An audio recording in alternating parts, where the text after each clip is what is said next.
Bugün, Yun ailesinin 20 yılda bir yapılan kan sözleşmesi töreni. İblis Tanrı mührünü almak. Binlerce yıllık Yun ailesi geleneği, bugün bir iblis Tanrı seçip kan sözleşmesi yapacak, evleneceksiniz. 10 yıl önce seçerken dikkatsiz davranıp, bedeni kaplumbağa olan bir iblis Tanrı seçtim. Bu 20 yılda beni çok yordu. Onun tek bir cümlesini dinlemek. Yarım saat sürüyor.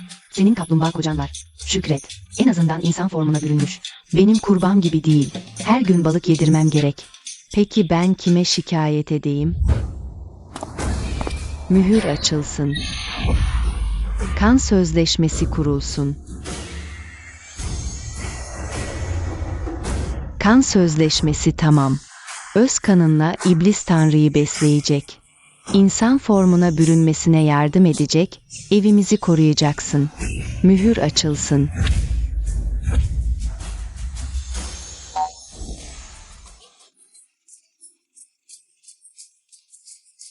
Kocacığım.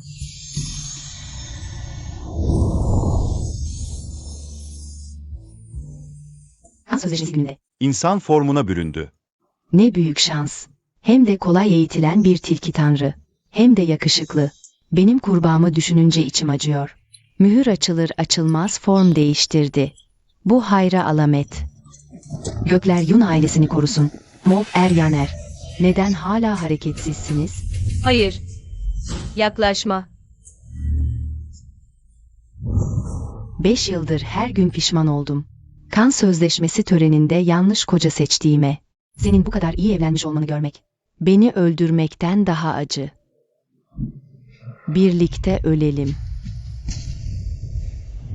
Hayır.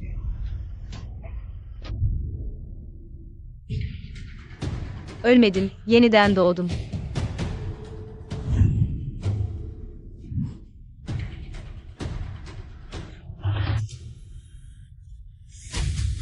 Beş yıl öncesine döndüm. Yunyan, orada ne yapıyorsun hala? Kan sözleşmesini kur. Geçen hayatta açtım. Geçen yıl ile lanetli bir kader birliği kurdum. Herkes iyi evlendiğim için kıskanırdı ama acısını sadece ben bilirdim. İkinci bir şansım var. Aynı hatayı tekrarlamamalıyım.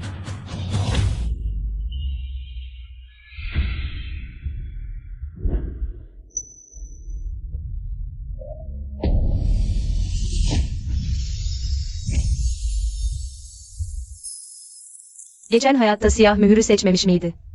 Neden değiştirdi? O da yeniden doğmuş. Bir solucan seçti. Bu Yunmo'nun iblis tanrısı mı?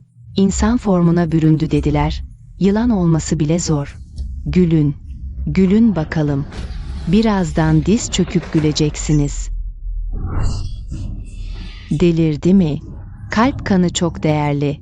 Hayatını hiçe mi sayıyor?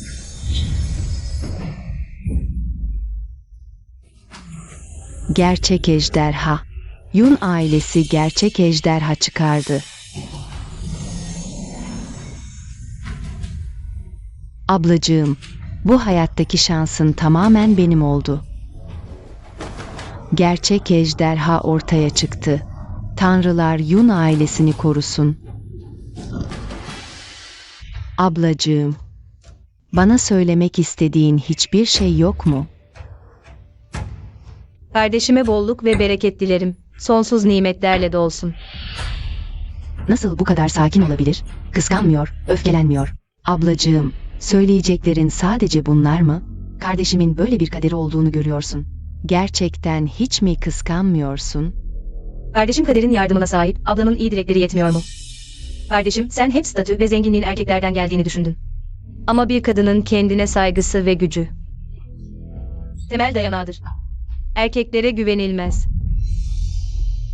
Sevgili kardeşim, bunun kaderin lütfu olduğunu sanıyorsun ama aslında seni tuzağa çeken ölüm meleği. Bir damla kalp kanı senin için hiçbir şey değil. Ama benim seviye atlamama yardım edebilir, lütfen naz yapma. O gerçekten bir ejderha ama kibirli ve kendini beğenmiş biri. Kimseyi umursamıyor. Onun için ilaç toplamak için zahmete katlandım. Sadece onun seviyesinin yükselmesi için hiç minnet duymadı. Hatta bana bakmak bile fazla geliyordu.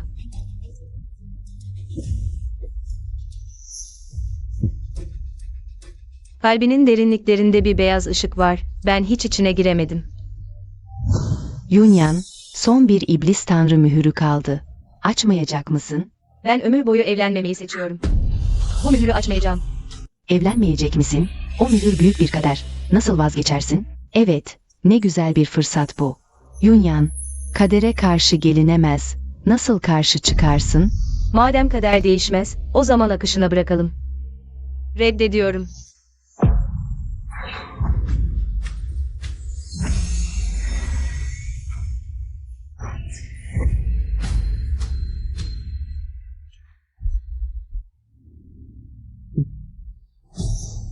O bir iblis tanrı. Nasıl bu kadar güzel olabilir? Mühür kendiliğinden açıldı ve otomatik olarak şekil aldı. Evet, çok güzel. Gökyüzüne bakın. Kızım bu kadar soğuk ve uzak. Sabrımı sınıyor olmalısın. Ben doğuştan duygusuzum. Reddedilmeyi seviyorum. Beni sen seçtin. Fark eder mi? Hem zaten ben çıktım. Geri dönmeyi düşünmüyorum. Üstelik. Benim kaplumbağalardan, solucanlardan daha ilginç olduğumu düşünmüyor musun? Sen ilginç olduğunu düşünüyorsan, yeter. İlginç insanlar, sıkıcı hayatı daha güzel hale getirebilir. Merak etme, seni sıkmayacağım. Geçen hayatta neredeyse tüm kalp kanımı harcadım. Mührü zar zor açtırdım. 5 yıl boyunca hep. O soğuk kara yılandı. Neden? O alçak Yunya'nın karşısında doğrudan şekil değiştirdi. Hem de görünüşü Chenyu'dan daha iyi. Ne? Yunyan, o alçağın kaderi bu kadar mı iyi? Abla gerçekten şanslı. Ama sadece bir yılan işte. Kardeşin gerçek ejderha. Ejderha yılanlarla bir olmaktan tiksinti duyar. Ejderha tiksinti duyar. Ama işte bu yılan, o ejderhayı küçümsüyor.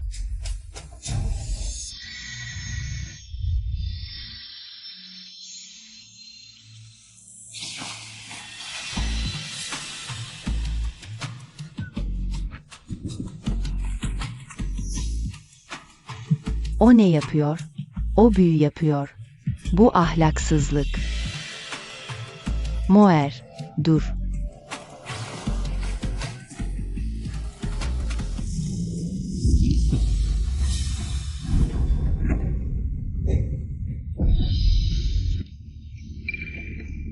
Kocacığım, bilerek yapmadım. Bilerek olsa ne olur, olmasa ne olur? Kan akdi imzaladığına göre artık bu utanç verici şeyleri yapma. Yılan yılandır, haddini bil. Kendini rezil etme. 9 gök ejderhası bile üstün değildir. Benim gibi küçük bir yılan tarafından ısırılmak. Hiç hoş değil. Kan akdi kesinleşti. 10 gün sonra Yun ailesi kutsal kız seçimini düzenleyecek.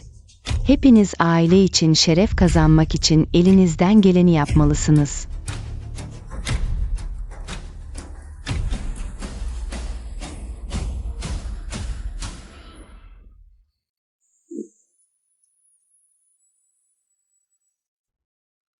Karıcığım, eve geldiğinde kocanı içeri oturmaya davet etmedin. Evi küçük mü buldun? Yoksa gözüme mi batıyorum? Karıcığım. Kan akdi imzaladığımıza göre, Tianji, sen ve ben bir bütünüz. Kocan, karısının geleceğiyle çok ilgileniyor.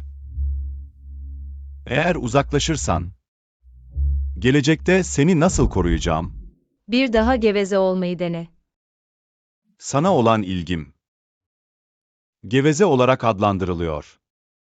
Karıcığım, bu sözlerin insanı gerçekten üzüyor.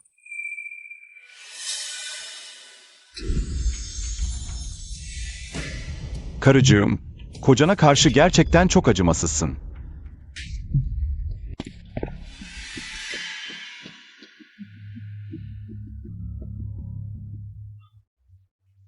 Öldü.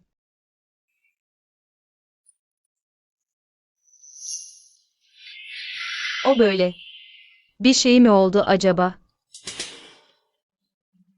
Ölü taklidi yapma, yumuşamayacağım. Kalk artık.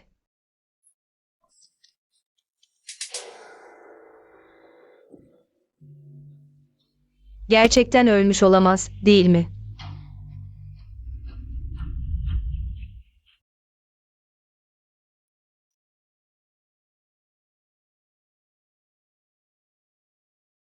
Ningyuan. Bu hayatta yalnız kalmayı planlıyorum. Aşk denen şey bana ait değil. Sen başka uygun bir sözleşmeci bul. Hiç tepki yok. Ningyuan, gerçekten ölmedin, değil mi? Seni öldürmek istemedim. Nasıl senin gibi bir baş belasına denk geldim? Sıcak bir banyo yapmak işe yarayabilir. Sonsuza kadar ölü taklidi yapamazsın.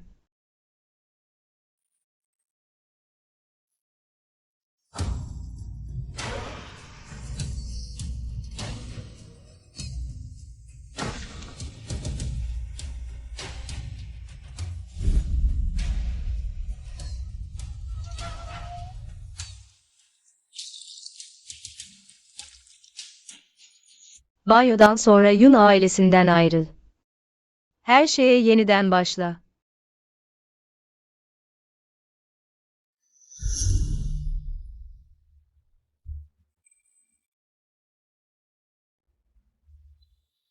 Karıcığım uyandı. Bu uyku pozisyonu gerçekten de beni heyecanlandırıyor. Ne utanmazsın sen. Sevgilim. Bu kadar sinirli olma, yılan doğası gereği şehvetlidir. Zaten kendimi kontrol etmeye çalışıyorum. Suçlu sadece kan paktı kurmuş olmamız. Bu hayatta beraber olmaya mahkumuz. Kan paktının bağ kaderin bir cilvesi. Hem de yılan sarmazsa üşüyüp ölür. Sevgilim, benim donup ölmeme dayanabilir misin? Saçmalık. Sevgilim, sadece doğruyu söylüyorum. Kendini üzme. Sevgilim, madem artık beraberiz, neden? Bu, duygularımızı geliştirmek için en iyi zaman.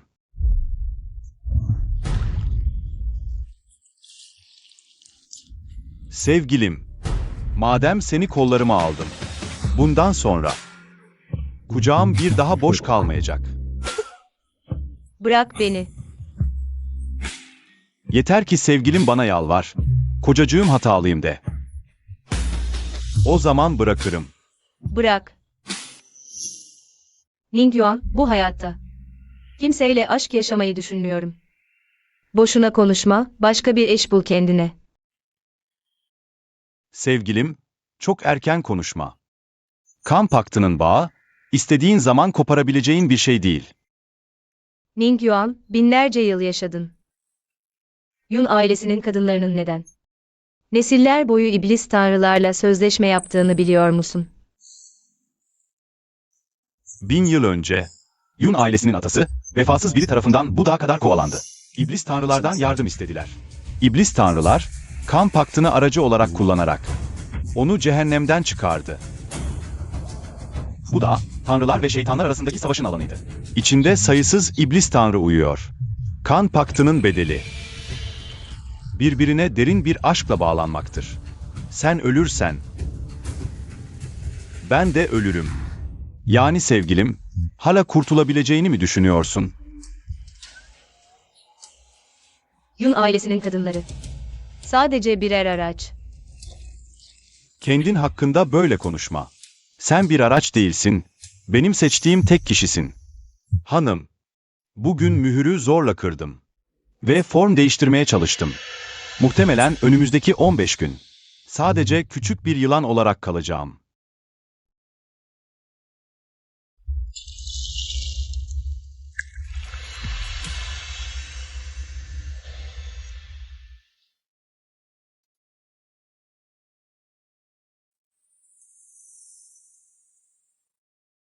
Ningyuan. Özür dilerim. Bu hayatta aşkı konuşmuyorum. Sadece iç huzurumu arıyorum.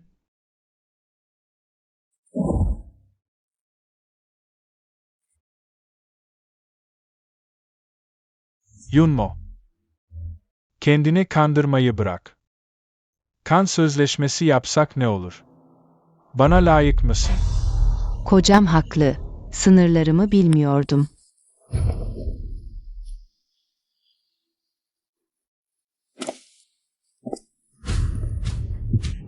Madem istiyorsun, o zaman kanıtla. Kalbinin kanını. Benim eğitimim için sun. Evet kocam.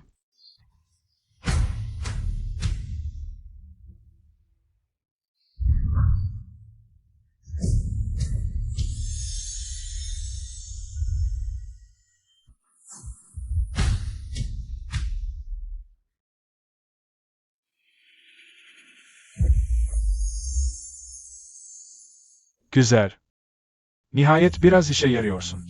Kocam, küçük bir ricam daha var. Söyle. Yunya'nı öldür. Ondan bu kadar nefret mi ediyorsun? Bana ait olan her şeyi aldı. Kocam, lütfen bunu gerçekleştir.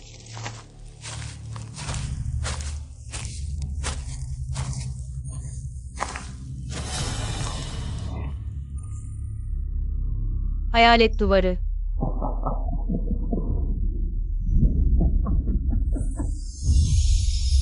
Dağlar ve nehirler konumunu kaybetti.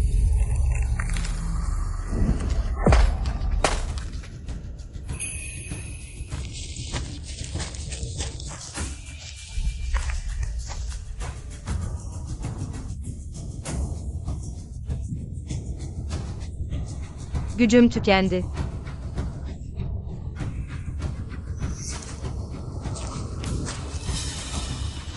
Ablacığım, gerçekten çok çalıştın. Ama ne yazık ki, bu gece kaçamayacaksın. Ben ne yaptım ki? Neden bana vuruyorsun? Ne yanlış yaptım? Doğduğun andan itibaren yanlıştın, büyüdüğünden beri. Ne kadar çok çalışırsam çalışayım, seninle karşılaştırıldığımda, her zaman bir şaka gibi oluyorum. İzin ver seni kendi ellerimle bitireyim. Kocam, neden beni durdurdun?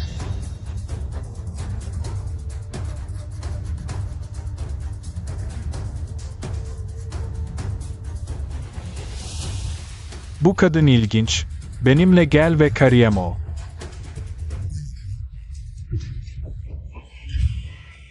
Kocam, nasıl yaparsın? Sadece bir aracım olduğunu söylemiştim. Sana karşı sorumlu değilim. Hatta kabul edersen, kız kardeşini kendi ellerimle öldürebilirim. Kariye. Chenyu senin sadakan. Benim için hiçbir değeri yok. İlgi çekmek için uzak durma numarası. Çok gördüm, sanıyor musun? Avucumdan kaçabileceksin. Neden? Neden yine sen? Küçüklüğümden beri herkes onun mükemmel olduğunu söylüyor. Onun iyi olduğunu söylüyorlar. Ama siz görmüyor musunuz? Hayatta kalmak için var gücümle çabalayanın ben olduğumu. Canımı sana verdim. Ama sen bana doğru düzgün bakmadın bile. O hiçbir şey yapmamışken. Sen tüm iltifatını ona verdin. Bu adil değil. Adalet. Bu iki kelimeyi konuşmaya layık değilsin. Çabuk karar ver, ya benimle gelip kariye olursun, ya da burada ölürsün.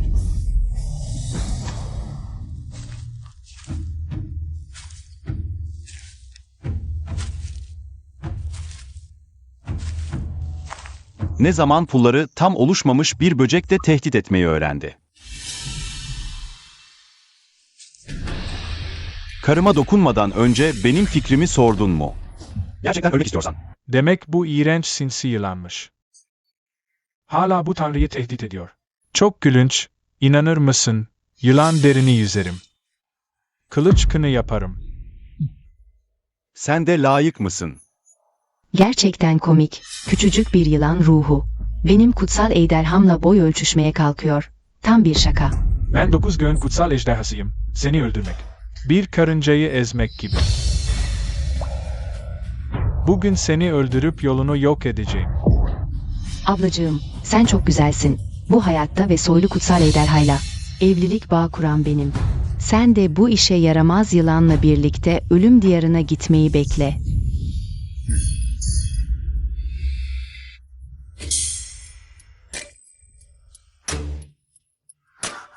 Ne saçma kutsal ejderha, sadece.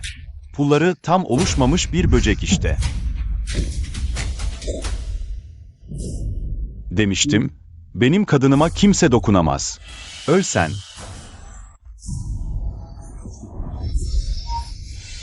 O ölemez. Ben daha rahibe olmadım. En yüce şerefim henüz elimde değil. Olmaz dur. Ningyuan. Acele etme. Korkma. Ben buradayım. Kimse sana zarar veremez. Büyükanne. Moer için adalet sağlamalısın. Hırsız bağırıyor. Ne yapıyorsun? Burada kavga edip öldürmek istiyorsun. Büyükanne, ablam Ningyuan'ın hayatını, Chen Yu'nun canını alıyor. Ablam her zaman benden nefret eder. Bana bir şey olması önemli değil. Ama Chen Yu burada olsaydı, bir aksilik olursa, bizim Yun ailesi, ejderhalara nasıl açıklama yapacağız? O zaman Yun ailesi yok olabilir. Yunyan, Yun ailesinin büyük kızı olarak, kafasına göre hareket ediyor. Hangi suça layık? Elbette. Büyükanne hala önceki yaşamındaki gibi Yunmo'yu kayırıyor. Neden hep biri tatlı dili yalancıyı şeker sanır? Acı ama faydalı ilacı zehir diye görür. Büyükanne aile içi meseleleri torunumuz aklında unutmaya cesaret edemez. Sadece bugünkü olayın gerçekten bir sebebi var. Ne sebep olursa olsun, ailenin şerefine zarar veremez. Büyükanne Yun, kiminle konuştuğunun farkında mı? Büyükanne, yılan ırkı her zaman vahşi ve mantıksız. Soylu ejderha ırkı gibi değil.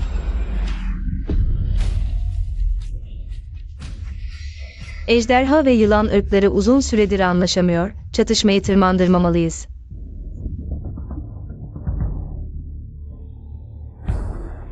Fazla konuştuğum için değil, ejderha ve yılan ırkları bizim topraklarımızda kavga etmemeli.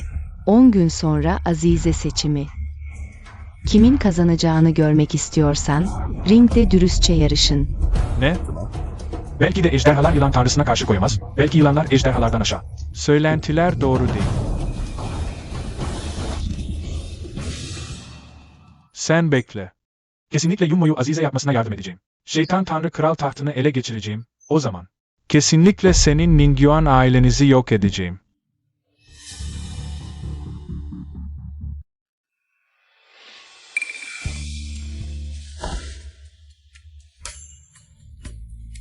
Madem hanımın kalbinde bu kadar çok haksızlık var. Neden büyükanneme açıklamadın? İnsanlar sadece gördüklerine inanır, açıklamak faydasız. Ancak ona fayda gösterirsen, onun ilgisini kazanabilirsin. Ancak ona fayda gösterirsen, onun ilgisini kazanabilirsin.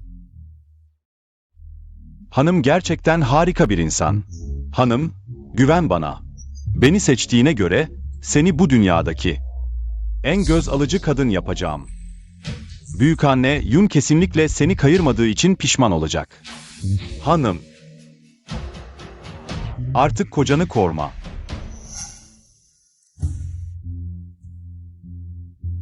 En soğuk yılanın bile bir kalbi vardır. Gitmiyorum. Gerçekten. Sözleşme imzalandı. Yaşam ve ölüm birbirine bağlı. Eğer gidersem, Ningyuan kesinlikle Chen Yu'nun intikamına uğrayacak. Yılan ırkı da korunamaz. Ningyuan, şu andan itibaren. Sen bana Azize pozisyonunu kazanmama yardım et. Kötü olan onlar. Neden onlar yüzünden buradan ayrılayım? Madem hanımın böyle bir düşüncesi var. Koca olarak, hanımıma tam destek vermek için elimden geleni yapacağım. Büyük anne. Bunlar. Bu Chen Yu ve Ningyuan tarafından gönderilen tanrısal nişan, ancak klanımızın bir kuralı var. Evlilik bağıyla gelen kadının aldığı tanrısal nişanın değeri, onun iblis tanrıların gözündeki yerini gösterir. Abla, üzülme. Ablanın tanrısal nişanı, kız kardeşimin değerli olanı kadar değerli olmasa da, o zaten Ningyuan'ın hazırlayabileceği en iyi hediye. İnsan olarak kanaat etmeyi bilmeliyiz. Kutsal Ejderha Klanı, dünya üzerinde en zengin hazine koleksiyonuna sahip klan. Bu mükemmel tanrısal nişan. Kesinlikle Chen Yu'nun bana gönderdiğidir. Gerçekten doğru koca seçmişim. Yanılmıyorsam, Yunmo'nun hor gördüğü şey. Chen Yu'nun tanrısal nişanı. Ejderha klanı koleksiyon sever. Ancak Chen Yu, Yun ailesine saygı duymuyor. Büyükanne, Kutsal Ejderha Klanı'nın sadık ve onurlu olduğunu söylemiştim. Chen Yu daha da cömert bir karaktere sahip. Sanırım. O kesinlikle bizim Yun ailesini yeni bir ihtişama taşıyabilir. Yine de benim Moir'im benzersiz bir öngörüye sahip. Yun ailemizin geleceği güvende.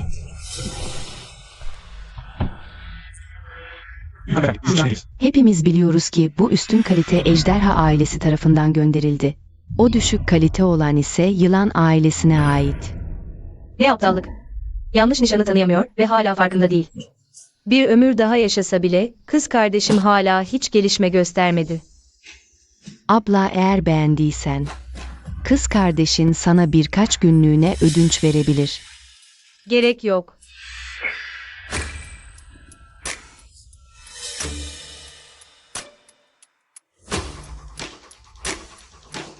Bu mücevherlerin büyüklük ve kalite farkı var. Tıpkı koca seçerken olduğu gibi. Görünüşte aynı kalite. Aslında kalite olarak dağlar kadar fark var. Kız kardeş, bu tanrısal nişanın kime ait olduğunu nasıl ayırt ettin? Ablanın demek istediği, bu üstün kalite olan senin. Kutsal Ejderha Klanı her zaman cömert bir karaktere sahiptir. Hazırladıkları tanrısal nişan nasıl bu kadar özensiz olabilir? Bu tanrısal nişan kötü işçilik. Kesinlikle düşük seviyeli bir iblis tanrı tarafından gönderilmiş. Bu berbat şey göz tırmalıyor. O yığın çöp senin gönderdiğin. Benim tanrısal nişanım, tüm kutsal topraklarda bile üstün kalite sayılır. Ama sen Yun ailesinin kızı, kötü işçilik diyorsun. Yun ailesinin karakteri lekelendi. Sanırım, iblis hükümdarına bir dilekçe yazıp, Yun ailesinin kızıyla olan kan bağımı feshetmek daha iyi olur. Tanrı, öfkelenme. Moer genç, ağzından çıkanı kulağı duymuyor. Görüşü kısa, bu yüzden saçmalıyor. Yun ailesi her zaman dürüst olmuştur. Tanrı'nın gönderdiği nişan hediyesi. Gördüğüm en iyi kalite. Lütfen Tanrı, suçlamasın. Unuttum, şu anki Chen Yu. Henüz dünyaca ünlü iblis tanrılar kralı değil. Hala oldukça fakir. Alçak, sadece tilki gibi kurnazlık yapıyor. Chen Yu içeri girdiğinden beri gözlerini yüzünden alamadı. Sen ne hakla? Abla, beni bu kadar mı sevmiyorsun? Büyükanne, az önce abla beni kasten o sözleri söylemeye kışkırttı. Abla, beni sevmesen bile aile şerefini göz ardı etmemelisin. Üstelik Chen Yu'yu da bu hesaba katmamalısın. Yunyan, nasıl olur da anlık bir hevesle aile şerefini hiçe sayarsın? Sana emrediyorum. Yunmo'dan özür dile. Chen Yu'dan da özür dile. Büyükanne, ben artık ikinci bir hayat yaşıyorum. Artık senin yanlı yönlendirmelerine kanmayacağım. Ben Kutsal Yılan Klanı'nın sözleşme ana hanımıyım. Sayısız Yılan Klanı tarafından saygı görüyorum. Hiç kimse beni sebepsiz yere utandıramaz. İlginç. Bana karşı gelmeye cesaretin var mı? Özür dilemezsen Yun ailesinden kovulacaksın.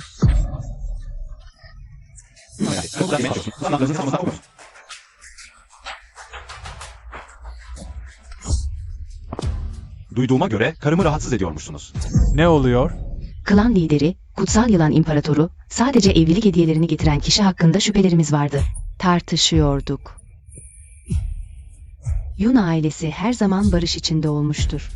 Bu kutsal hediyeleri Yunyan'a ben gönderdim. Başka ne şüpheniz var? Nasıl sen göndermiş olabilirsin? Bu hediyeler tüm Shenshu topraklarında eşsiz. Geçmiş hayatında Ningyuan hiçbir şey göndermemişti. Bu üstün kalite kutsal hediyeler kesinlikle ondan olamaz. Böyle bir şey söylemek tamamen yalandır. Bu kutsal hediyeler kesinlikle Ningyuan'ın elinden çıkmıştır. Bu kutsal hediyeler kesinlikle Ningyuan'ın elinden çıkmıştır. Kanıtlayabilirim, tartışacak bir şey yok. Bu imkansız. Neden koca değiştirmeme rağmen Yunyan hala benden üstün görülüyor? İnanmıyorum. Eğer haksızlığa uğradığını düşünüyorsan, babanı buraya getirip yüzleştirelim. Gerek yok. Klan lideri neden Ningyuan'a bu kadar saygı gösteriyor? Mutlaka bilmediğim bir sebep var. Ning Yuan böyle üstün kalite kutsal hediyeleri ortaya çıkarabiliyorsa bu onun sıradan biri olmadığını gösterir.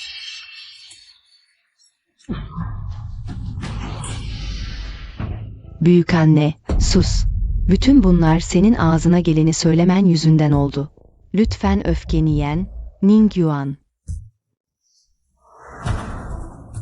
Ancak çıkar göstererek onun ilgisini kazanabilirsin. Gerçekten söylediklerimi hatırlamış. Belki onu denemeye inanabilirim. Yarın, kutsal kız seçiminden önceki ayin. Bulut kabilemin bir kuralı var. En yüksek ilahi nişanlı, bir bulut kabilesi kadınıyla el ele, yüksek platforma çıkar. Ayin lideri olarak, gökyüzüne birlikte dua ederler. Yunyan, yine göz önüne geçtin benim. Kesinlikle kutsal kız unvanını alacağım ve seni çamura süreceğim. Sonsuza kadar kalkamayacaksın. Bu ne yapmaya çalışıyor? Hanım, kocan sana sürpriz hazırladı.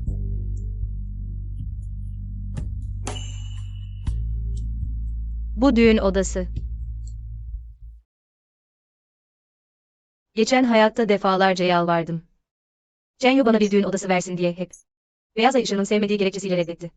Tekrar yaşayınca sahip olabileceğimi hiç düşünmemiştim.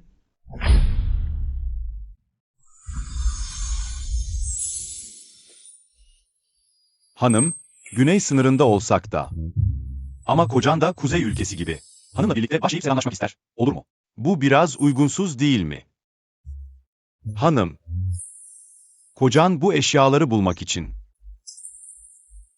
epey sıkıntı çekti. Hanım gerçekten acımaz mı? Tamam, yalvarma, sadece düğün töreni değil mi? Sana söz veriyorum. Gerçekten mi? Hanım, duyduğuma göre aile reisi duvak açar. Gelecekte kesinlikle hanımı dinleyeceğim. Hanım aile reisi. Bu yüzden bu duvağı hanım açmalı.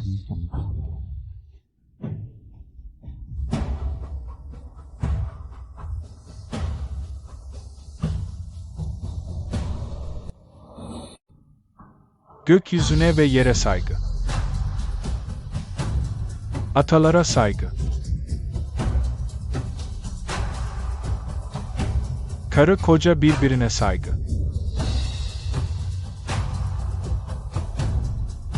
Ben Yunyan. Ben Ning Yuan yemin ederim.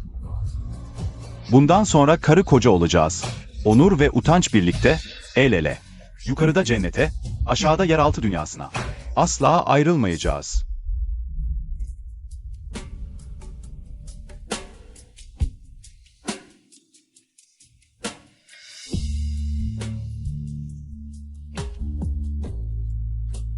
Ne yapıyorsun? Hanım ne saçma sözler söylüyor? Gökyüzüne ve yere saygıdan sonra. Tabii ki düğün odasına girmeliyiz. Ning Yuan, senin kadını olmayı kabul ediyorum. Ama henüz zamanı değil. Hanımın kalbinde kocan olduğu sürece, kocan bekleyebilir. Neyse, bir ömrümüz daha var. Bu arada sana yardım etmemi istediğin araştırma. Yunmo'nun zina yapması konusu nasıl gidiyor? Yumo gerçekten de odağın eteğindeki. Aşağı seviye ağaç ruhuyla bağlantılı, konuşmaları gizemli. Geçmiş hayatında Yunmo, düşük seviyeli ağaç ruhuyla ilişki yaşadı. Tüm klanın alay konusu oldu, bu onun acısı. Karakteri gereği. Mutlaka bu konuda iş çıkaracak.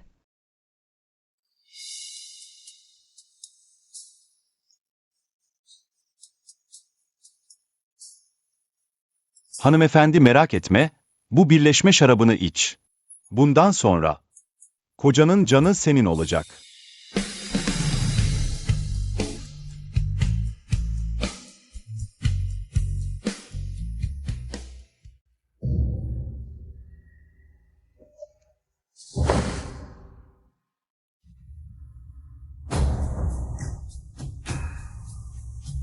Bugünkü ayin, kutsal kız seçimiyle ilgili.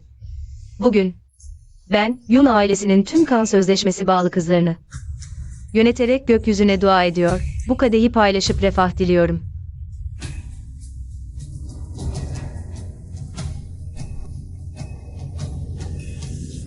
Yunyan gerçekten Yun ailesinin en yetenekli kızı. Büyükanne Yun'un eski ihtişamını yansıtıyor. Yunyan gerçekten benim kuşağımın en mükemmel torunu. Yunyan, ileride Ningyuan'a iyice yardım etmelisin. Bu Yunyan, Yun klan reisi tarafından özel olarak yetenekli kız ilan edildi. Gerçekten aile reisi gibi. Aynen öyle. Bu Yunyan. Kesinlikle bu yılın kutsal kızı olacak. Böyle bir kadının yardımıyla. Bu kutsal yılan, belki de şeytanlar kralının tahtını alabilir. Geçmiş hayatta, Yunyan aslında Chen Yu'yu seçtiği için sahneye çıktı. Tüm klanı dua etmeye yönlendirdi. Yunyan, reis ve büyükannenin güvenini boşa çıkarmayacak. Gülmeye devam et. Yakında sonsuza kadar gülemeyeceksin. Kutsal kız pozisyonu kesinlikle benim olacak. Ablacığım, az önce senin ve Ningyu'nun içtiği şaraba bir şeyler kattım. Renksiz ve kokusuz. Yakında çirkin halleriniz ortaya çıkacak. Tören bitti. İşler planlandığı gibi gidiyor. Ningyuan ilacı içti. 6 saat sonra yeniden küçük siyah bir yılana dönüşecek. Bundan sonrası basit. Chen Yu gücüyle kalabalığı sindiriyor. Ama geçmiş hayatta kalabalığı sindirip sana yardım etti. Kutsal kız oldun. Bu hayatta her şey tersine dönecek. Güzel ablam, bittiğini mi sandın? Geçmiş hayatta o lanet yılan yüzünden gerçek formuma uzun süre kavuşamadım. Bir anlık yalnızlıkla düşük seviyeli ağaç ruhuyla gizlice buluştum. Herkesin önünde saflığım test edildi. Bu hayatta benim çektiğim acıyı sen de tadacaksın.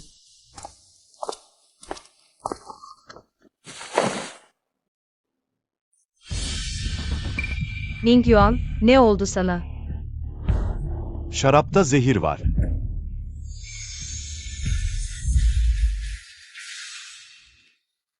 Bu ses ne kadar da nazik. Haha. Ningyuan zaten gerçek formuna döndü. Yunya'nın odasına afrodizyak koydum. Birazdan içeri girip keyfine bak. Ruh taşını aldıktan sonra, bugünkü sözleri içinde sakla. Merak etme, merak etme.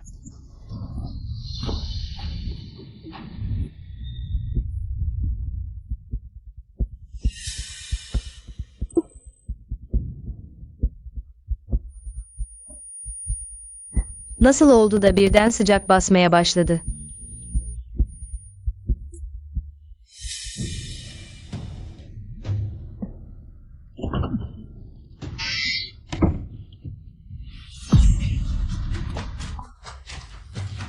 Küçük hanım, sana serinlik getireyim.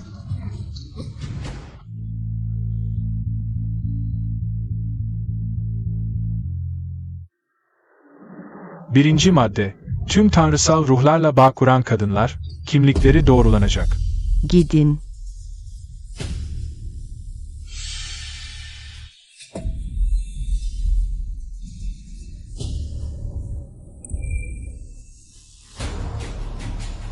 Sevgili ablam, seni gözlerimle görmek istiyorum. Bu iffet testinde utanç içinde. Sevgili ablam, seni gözlerimle görmek istiyorum. Bu iffet testinde utanç içinde, dibe vurmuş halde. Abla, bu yarışmaya asla katılamazsın. Ne yapıyorsun sen? Büyükanne, sorma, ablamla ilgili ve Yun ailesinin itibarıyla ilgili. Söyleyeceksen açıkça söyle. Ne olmuş? Söylesene, sorma artık. Ablamın aşağılık bir ağaç ruhu tarafından kirletildiği. Gurur verici bir şey mi sanıyorsun? Yemek yanlış yenebilir ama bu sözler yanlış söylenemez. Bu mesele, klanımızın onuruyla ilgili, büyükanne. Torunun yalan söylemiyor. Kendi gözlerimle gördüm. Sadece sırtını görmüş olsam da. Hemen anladım, o aşağılık bir ruh. Aşağılık bir ruhla birlikte olmak Yunya'nın kendi değerini düşürmesidir. Ne talihsizlik. Susun artık. Gerçek neyse. Test edilince anlaşılır.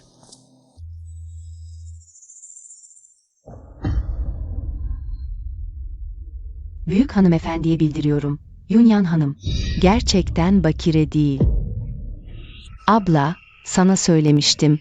Bu yarışmaya katılamazsın. Ama sonuçta Ningyuan ile kan bağı var. Bir günlüğüne şekil değiştirmiş olsa da, gücü hala zayıf. Orijinal haline döndürüldü. Şu an hala yılan formunda, onunla yakınlaşamazsın. Neden iffetini kaybettiği, apaçık değil mi? Yani diyorsun ki, Gerçekten başka bir şey var. Bu aileyi lekeleyen büyük bir olay dışarı çıkarsa, Yun ailesinin kızları da etkilenir. Aşağılık bir ruhla ilişki. Yun kapısını utandırır. Yunyan, benim Yun ailesinin kızı olmaya layık değilsin. Yun ailesinin itibarı, yüzyıllardır atalarımızın ortak çabasının sonucu bir fare pisliği yüzünden. Tüm aile mahvolamaz, doğru. Yunya'nın cezalandırılmasını, kemiklerinin sökülmesini öneriyorum. İbret olsun.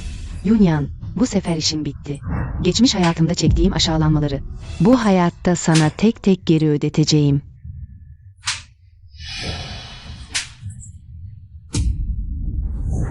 Yunyan, zina yaptığın tespit edildi. Birazdan aşağılanıp işkence edilerek öldürüleceksin. Gelin, bu utanmazı bağlayın. Evet. Dur. Zaten kan bağıyla yapılmış bir anlaşma var. Ben evli bir kadınım. Kendimin hem iblis hem de tanrı yeteneklerine sahip olduğumu hiç duymamıştım. Abla, bu noktada hala saklamaya devam mı etmek istiyorsun? Kardeşim, neden bu kadar eminsin? Yoksa kardeşim, her gün yatağımın altına gizlenip dinliyor muydun? Gerçekten yatağın altında dinleseydi sorun olmazdı. Asıl korkulan, ağzı bal, içi zehir olup karımın namusunu lekelemeye çalışması. Beni kızdırırsan sonuçlarına katlanamazsın.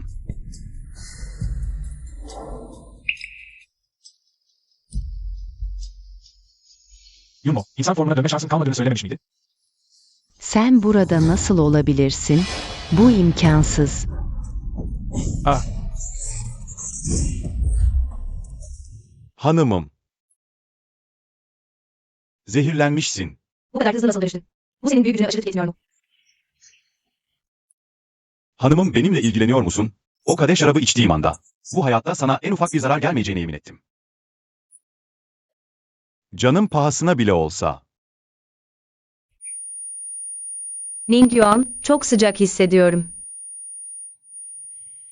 Korkma, kocan yardımına geliyor.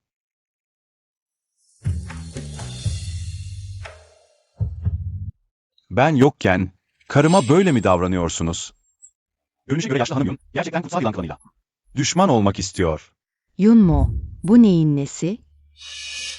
Büyükanne, torunun gözleri mi yanılmış olabilir? Bu konuda gerçekten Yunmo'nun hatası. ne oluyor? Yaşlı hanım, kutsal yılan klanını gücendirmekten korkuyor da. Kutsal ejderha klanını gücendirmekten korkmuyor mu? Chen Yu, kocam, beni ilk kez korudu. Görünüşe göre yanlış seçim yapmamışım. Şu anda tüm klanın kadınları kıskançlıktan ölüyordur. Büyükanne, bu mesele burada kapansın. Her şey ailemizin çıkarları için. Yunyan, bugün yaşadıkların için özür dilerim. Bu büyülü eşya, Yun ailesinin atalarından kalmadır, bana geçti. Bugün de onu sana devrediyorum. Yunyan, bu görevi layıkıyla yerine getireceğim. Bir insanın kullanım değeri oldu mu, sonsuz ilgiyi de kapar. Bu hayatta başardım. Nasıl olur da sen, büyükannemin gerçek büyülü eşyasını alabilirsin? Yunyan, gerçekten ölmelisin. Fazla şımarma. Chen Yu'nun gücü, Ning Yuan'ın çok üstünde. Son kazanan kim olacak, henüz belli değil. Kutsal kız seçimi resmen başlıyor. Abla, bence bu yarışmanın bir anlamı yok. Ne de olsa, kutsal ejderhanın büyü gücü. Küçücük bir yılan türünün kıyaslanamayacağı bir şey. Küçük yılan ırkı, sonsuza dek asla. Benim kutsal ejderha soyumu yenemez. Öyle mi?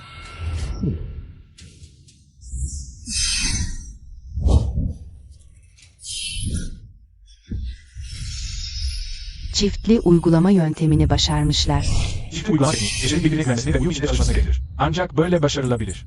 Başarıldığında, güç 10 kat artar. Görünüşe göre, Ning Yuan ve Yunya'nın şansı daha yüksek. İmkansız. Ning Yuan'ın önceki hayatında, ölümüne kadar insan formuna bile giremedi. Yılanların soğuk olduğunu sanıyordum. Ama kısa sürede Yunya'na tamamen güvendi. Güç 10 kat arttı. Korkma sevgilim, seni şeytan tanrısı kralı yapmana yardım edeceğim. Bugün, kutsal kadın unvanı kesinlikle bizim olacak. Kalp kanıyla Chen Yu'yu zorla yükseltmek istiyor. Kutsal kadın unvanı benim.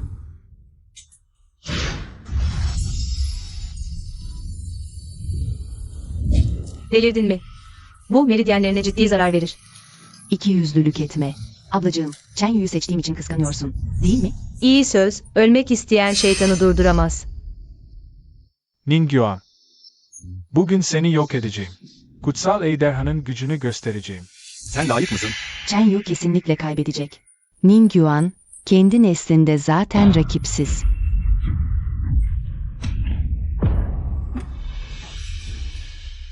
Bu imkansız. Bu nasıl olabilir? Chen Yu bir kutsal ejderha. Nasıl tek vuruşta yenildi? Nasıl olabilir? İlan ediyorum. Kutsal kadın, Yun ailesinden Yunyan'dır. Tamam.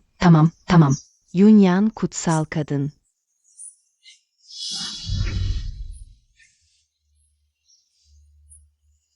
Kız kardeşim, neden bu kadar acele ediyorsun? Abla, az önceki ağaç ruhu olayını açıklamadım mı? Gözlerim yanılmış olmalı. Büyükanne, az önce kız kardeşim aşağı seviye ağaç ruhundan bahsetti. Onun göz yanılması değil, bu olay gerçekten var. Sadece o ağaç ruhu torununun odasına girmek. Bana sarkıntılık etmeye çalıştı.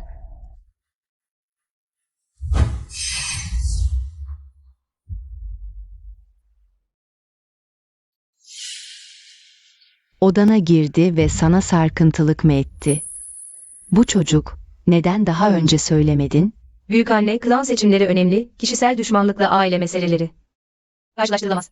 İyi çocuk. İşte bu benim Yun ailesinin kızı. Cüretkar ağaç ruhu, affedilemez. Yun ailemize hakaret etmeye cüret etti. Bugün seni eritip, sonsuza dek yeniden doğamayacak hale getireceğim. Büyükanne, lütfen canımı bağışlayın. Gerçekten çok aptalca. Olay henüz gerçekleşmedi. Ama kendim paniğe kapıldım. Bu aptalla karşılaştırıldığında Yunyan daha fazla merhameti hak ediyor. Lütfen canımı bağışlayın. Büyükanne, lütfen canımı bağışlayın. Büyükanne, durun. Bu işte bir gariplik var, torununuz anlamak istiyor. Bu ağaç ruhu neden bu kadar cüretkar davranıp hayatını hiçe sayarak? Bana sarkıntılık etmeye geldi. Şu anda önünde iki yol var. Biri ölüm, diğeri yaşam. Ölüm, inatla direnmen. Yaşamaksa basit. Bana gelme nedenini söyle.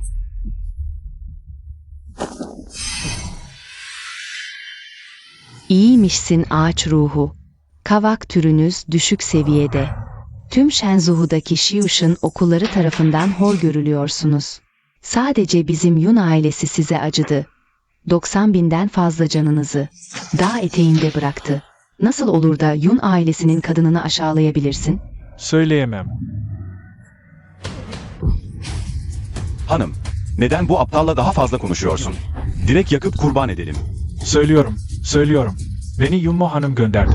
Bunun benimle ne ilgisi var? Açıkça sen şehvetine yenik düştün ve ablamın da peşindeydin. Ne söylediğini iyi düşün. Chen Yu bana yardım ediyor. Beni seviyor olmalı. Kan bağımız olmasa, itibarımı zedeleyeceğinden korkmasam, seninle uğraşmazdım. Getirin. Bu ağaç ruhunu yakıp ibret olsun. Ah, hayır. Kız kardeşim, sen ve Chen Yu neden bu kadar acelecisiniz?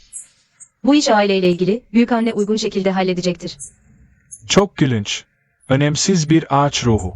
Üstümüze çıkıyor ve itiraz etmemize bile izin vermiyor. Bu mu Yun ailesinin kuralı?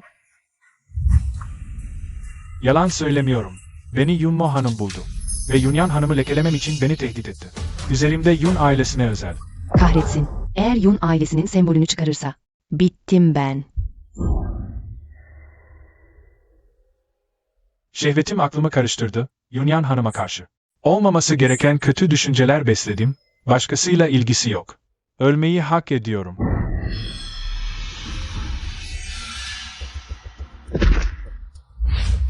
Ağaç ruhu böyleyse, biraz cesareti var demek. Kendi türü için kendini feda etti. Seni küçük böcek, cesaretin varmış halkın önünde. Ağaç ruhunun aklını çelip kanıtları yok etmeye. Bunu daha fazla tartışmanın anlamı yok, ölü tanık yok. Somut kanıt bulana kadar bekleyelim.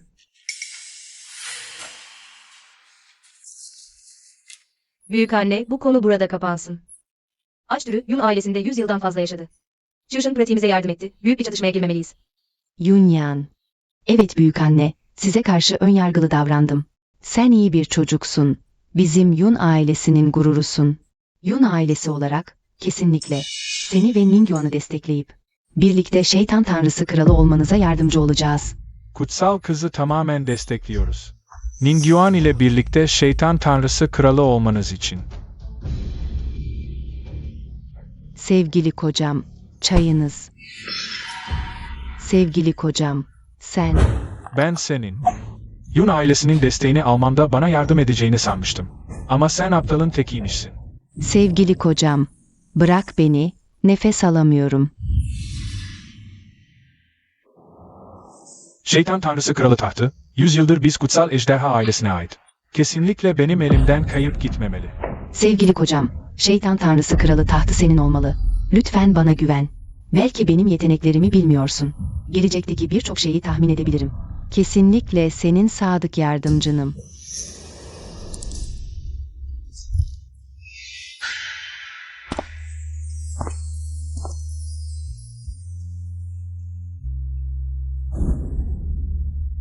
Yener. Ne zaman döndün? Chenyu abi, biz baştan bir ömür boyu birlikte olacağımıza söz vermiştik. Ama geçenlerde bir işim çıktı ve kan bağı yapamadık. Kalbim parçalanmış gibi.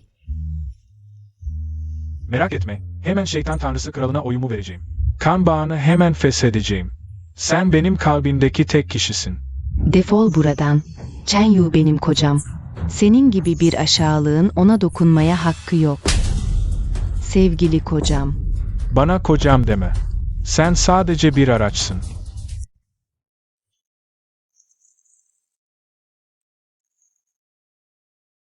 Yunmo, şimdi anlamış olmalısın ki.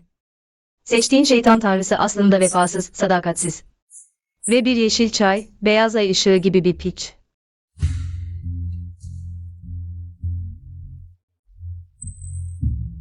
Sevgili karım, ne düşünüyorsun?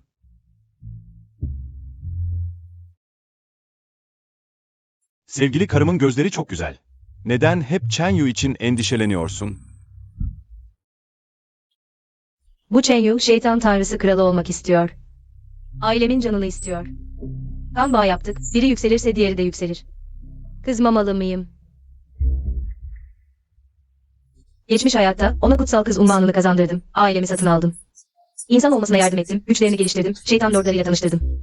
Şeytan tanrısı kralı aldı. Ama Oli Urian yüzünden. Her gün beni aşağıladı, rezil etti. Bu hayatta. Kesinlikle Chenyu'nun. Şeytan tanrısı kralı tahtını almasına izin vermeyeceğim. Bu nedir? Aşk büyüsü. Söylenenlere göre yiyen kişi sadece sevgilisine sadık kalırmış. İhanet edersen bağırsakların çürüyerek ölürsün. Ne yapıyorsun? Hemen tükür. Endişelenme eşim. Hayatım boyunca sadece sana sadık kaldığım sürece. Bu büyü böceğinin hiçbir zararı olmaz. Hatta ne?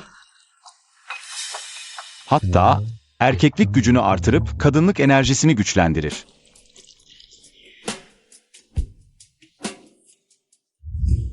Ne yapıyorsun?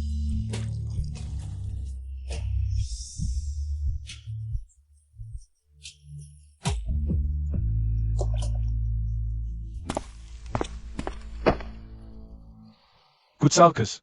Bunlar, Yun klanının son 50 yıldaki tüm dava arşivleri. Geçen hayatımda kutsal kız olduktan kısa bir süre sonra. Şehvet düşkünü abim bir hizmetçiyle yasak ilişkiye girdi. Onun olayını hallederken yeğenimin yüksek ateşini gözden kaçırdım. Beyni hasar gördü ve ömür boyu sakat kaldı. Bu hayatta. Bu olayın tekrar yaşanmasına asla izin vermeyeceğim. Kocacığım. Git ve benim için bir şey yap. Yunmo hanım. Fubao ne kadar uslu. Gel, halan kucağına alsın. Gel. Halanı özledin mi?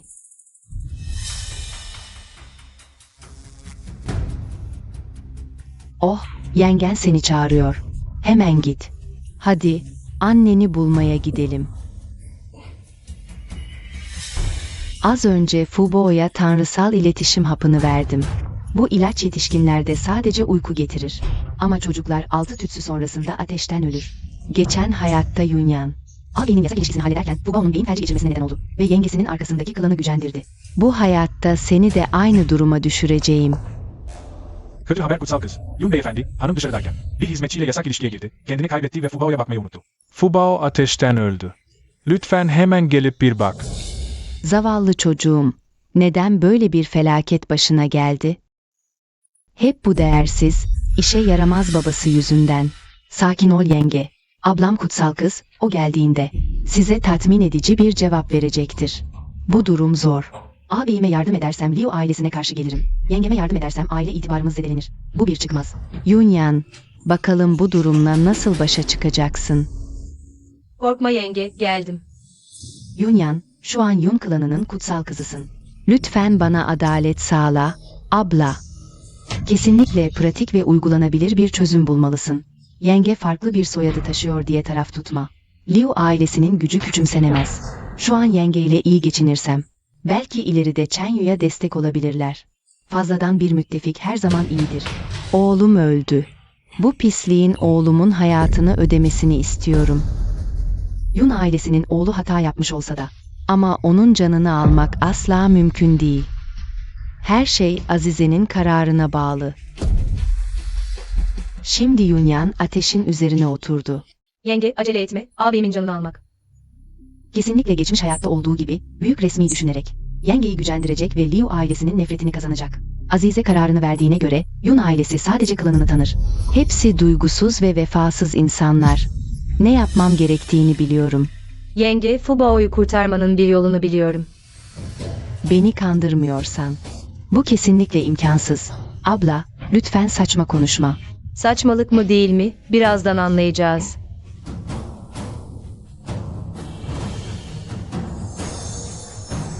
Tamamen hokkabazlık. Hepsi öldü. Onu diriltmeye cesaretin mi var?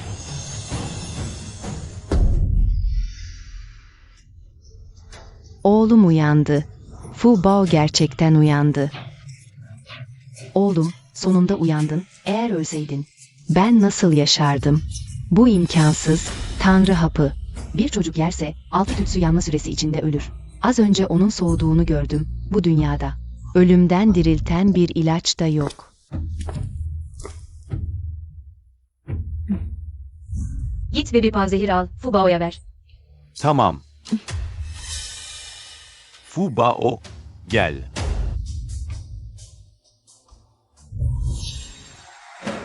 Nasıl imkansız olabilir? Fu Bao şu anda. Burada sağ salim değil mi? Yoksa kız kardeşim? Fu Bao'nun yaşamasını istemiyor mu? Abla, lütfen saçma konuşma. Ben Fu Bao'nun halasıyım. Hangi hala? Yeğeninin iyiliğini istemez ki. Yunmo, bugünkü tuhaflığını fark etmeseydim.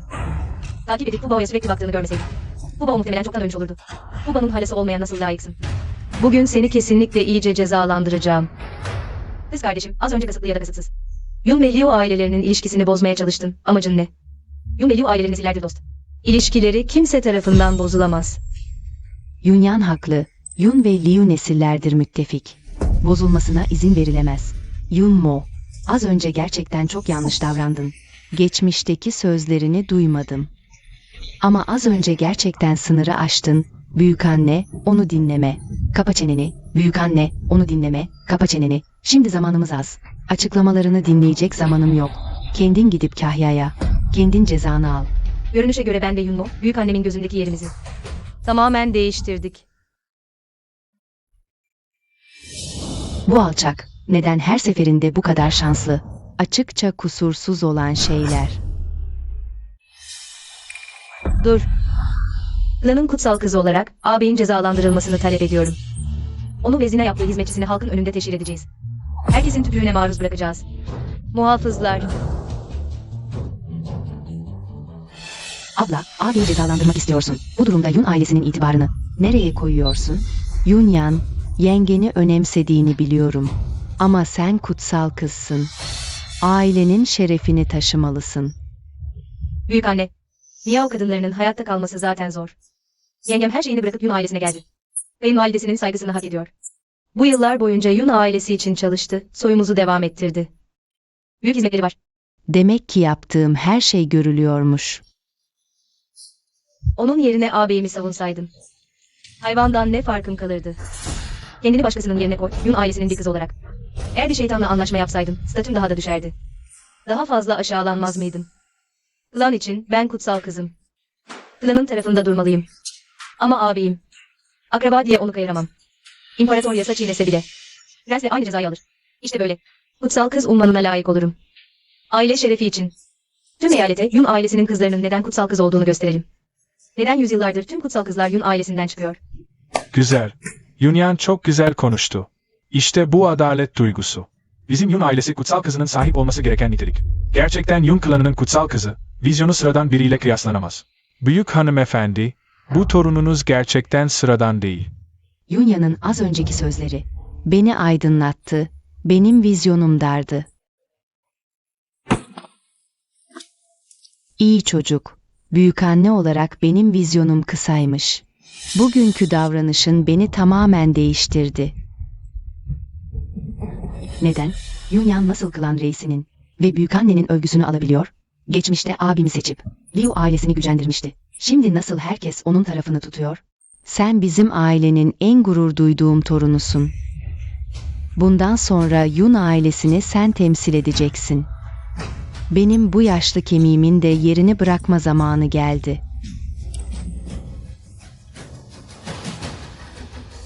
Büyükannen uzun ömürlü olsun. Yun ailesine 100 yıl daha liderlik edebilir. Büyükannen olarak ben, çoktandır biraz dinlenmek istiyordum. Sadece bir halef bulamıyordum.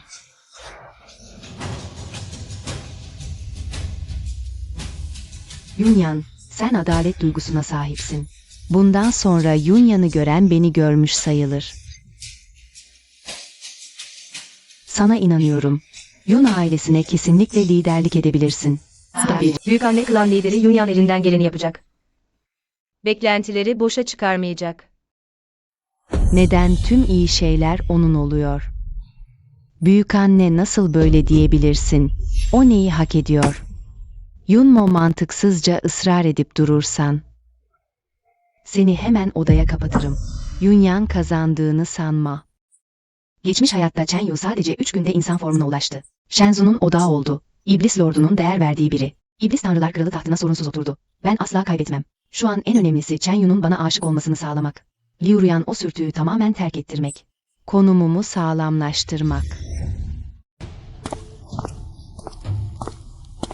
Birazdan kocam yeni iç çamaşırımı görecek. Sonra onunla ejderha oğlu doğuracağım. Göreceğiz bakalım. Liu Ruyan o sürtük. Ejderha klanı ana hanımı pozisyonumu nasıl alacak? Kocam, siz nasıl benim yatağımda olabilirsiniz?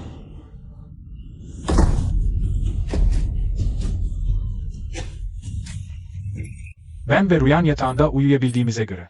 Bu senin için bir onur. Nasıl olur? Ben 9 gökyüzü gerçek ejderhasını seçmedim mi? Neden? Neden böyle bir aşağılanmaya maruz kaldım? Ben yeniden doğmadım mı? Neden acı kaderim hala değişmedi? Kabul etmiyorum. Yunyan, hepsi senin yüzünden. Boş laf etme, sana soruyorum. Yunyan ve Liu ailesinin arasını bozacağını söylemiştin. Nasıl gidiyor? Kocam. Hepsi Yunyan o sürtük yüzünden. Söylemiştim.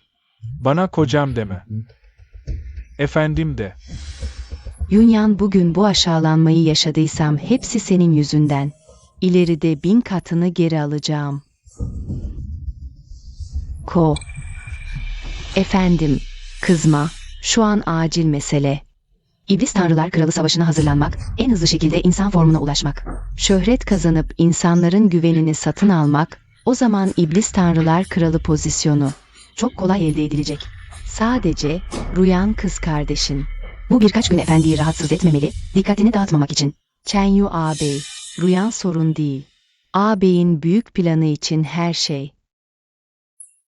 Öl sürtük. Chenyu'nun kalbinde İblis Tanrılar Kralı pozisyonu en önemli. Onun seninle kalacağını gerçekten sanmıyorsun değil mi? O zaman Ruyan kardeşimiz biraz sıkıntı çekecek. Chenyu ağabey. Tamam, önce sen aşağı in. Chenyu'nun insan formuna ulaşması artık kesinleşti. Şimdi Liu Yuyan'ı uzaklaştırdım.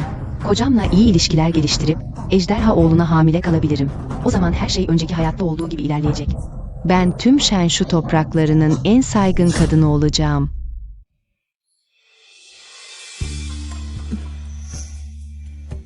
Hanımım gerçekten hem kokulu hem de yumuşak. Önceki hayatta Chenyu 3 günde insan formuna ulaştı. Herkesin dikkatini çekti. Yüce iblislerin beğenisini kazandı. Böylece tüm kabile şefleri tarafından önerildi. Ningguang İblis Tanrı Kralı tahtına çıkmak istiyorsa, insan formuna daha erken ulaşmalı. Kocacığım, yarın başlayarak sana şeytani bir eğitim uygulayacağım. Gerçekten erken insan formuna ulaşmana yardım edeceğim. Bana ne dedin? Kocacığım.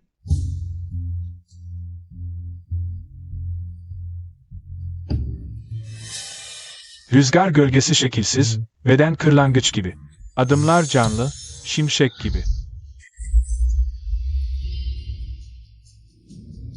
Neden bu cümle hep başarısız oluyor? Kocacığım gel biraz dinlen. Rüzgar gölgesi şekilsiz, beden kırlangıç gibi. Adımlar canlı, şimşek gibi. Tahmin ettiğim gibi, Chenyu olağanüstü yetenekli. Pratik yapmadan bile insan formuna ulaşmayı başarabilir. O zaman bu 3 gün sadece biz karı kocaya ait tatlı günler olacak. Onu kesinlikle bana aşık edip, ejderha oğluna hamile kalacağım. Kocacığım çok yetenekli. Özür dilerim.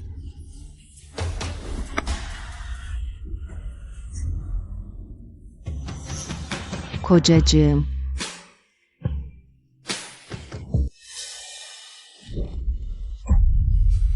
Bu hükümdar insan formuna ulaşmak üzereyken, sen gelip rahatsız ediyorsun. Niyetin ne? Efendim, bu köle sadece sizin tanrısal gücünüzün olağanüstü olduğunu düşünüyor. Biraz dinlenseniz bile, diğer düşük seviyeli iblisler size yetişemez. Defol.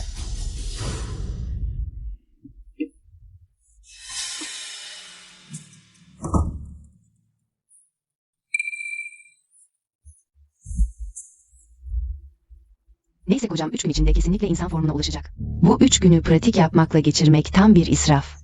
Onun kullanmasını engelleyecek bir yol bulsam da, kocam bana eşlik etse. Rüzgar gölgesi şekilsiz, beden kırlangıç gibi.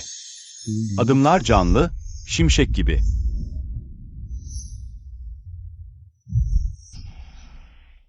Korkma, kocam burada. Hanımım, bunların hepsi insan formuna ulaşmanın gizli yöntemleri. Bu başlangıç versiyonu. Önce bunu çalış. Bu ileri seviye versiyon. Önemli ipuçları var. Beden ve zihin uyumu gerektiriyor. Zorluğu çok yüksek. Başarıldıktan sonra hızlıca insan formuna ulaştırır. Ve bu kitap çok önemli. Gökkurt Klanı'nın dışarıya vermediği gizli yöntemi. O yıllarda Gökkurt Klanı tam da bu gizli kitap sayesinde diğer klanlar arasında yer edindi. Al sana. Bu gizli yöntemi Gökkurt Klanı asla dışarıya vermez. Hayatta en erken insan formuna ulaşması vermek için. Gökkurt Klanı önünde diz çöküp 10 yıllık ömrümü vererek bu gizli kitabı aldım. Ama Chenyu'nun küçümsemesini kazandım. Ve Yurian ile bütün gün takılıyor. Neyse ki hafızam güçlü, kitaptaki her şeyi hatırlıyorum. Bu hayatta iblis tanrısı kralı olacak kişi Ningguang. Gökkurt Klanı'nda tesadüfen gördüm. Hafızam iyi olduğu için aklımda kaldı. Bir eş böyle olursa, daha ne istenir ki? Seni alçak, sen gerçekten ölmelisin. Seni alçak, bu ilerleme kitabını mahvettin. Gerçekten ölmelisin, bu ilerleme kitabı. Sadece klanın yetenekli öğrencileri alabilir. Sen onu böyle mahvettin. Efendim, bilerek yapmadım. Yunya'na iftira atıp kocamın ondan nefret etmesini sağlayacaktım. Kim bilebilirdi ki suyu döktükten hemen sonra geldi. Eğer bilerek yaptıysam, seni pençemle öldürürüm. Şimdi söyle bakalım, bu eğitim kitabı olmadan nasıl insan formuna ulaşabilirim? Ve şeytan aynası testini nasıl geçebilirim? Kocam doğuştan bir yetenek. Bu saçma kitap olmasa bile. Kesinlikle ilk başaran kişi olacak.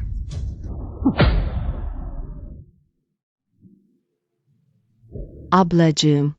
Ne tesadüf. Ne işin var burada? Ben Bulut Klanı'nın kutsal kızıyım. Klanla ilgili her şey beni ilgilendirir. Sizin ne yaptığınız beni ilgilendirmez. Ama eğer tüm klanın iblis eşleri eğitimin kritik anında başkalarının eğitimini bölerseniz geçmiş bağlarımızı unuturum.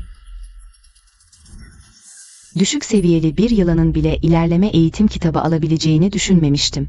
Ama alsa bile boşuna, sonuçta ejderha doğurur. Anka kuşu. Yılanın oğlu dilini çıkarır. Bu kitap gerçekten ihtiyacı olanlara bırakılmalı. Tamamen saçmalık. Yunmo haklı. Senin gibi düşük seviyeli yılanlar. Bu ilerleme kitabını çalışsan bile boşuna. Sonuçta iblis tanrıları sınıflara ayrılır, senin ırkın çoktan geleceğini belirledi. Evet, bazı şeyler en baştan bellidir. Siz aşağılık insanlar, ömür boyu başarısız olmaya mahkumsunuz. Sadece kutsal ejderha efendisinin gölgesinde sürünebilirsiniz. Çamurdaki karınca, lağımdaki böcek olarak. Öyle mi Chen Yun'un? 3 gün içinde insan formuna ulaşıp şeytan aynası testini geçeceğinden emin misin? Benim kutsal ejderha efendim değilse, senin pis yılanın mı? Genelde ne kadar yükselirsen o kadar sert düşersin. Büyük sevinçten sonra gelen darbe sonsuz büyür. Yunmo, seni görmek istiyorum.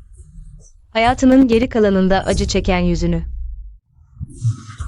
Çay iç.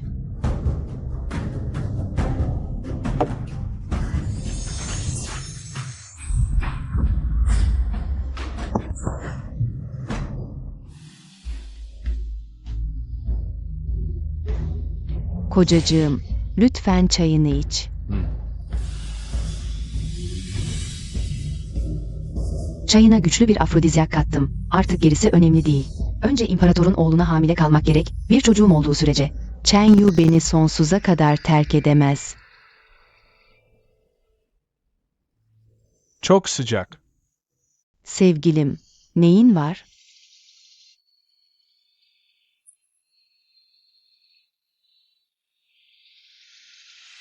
Bugün her zamankinden daha çekici görünüyorsun.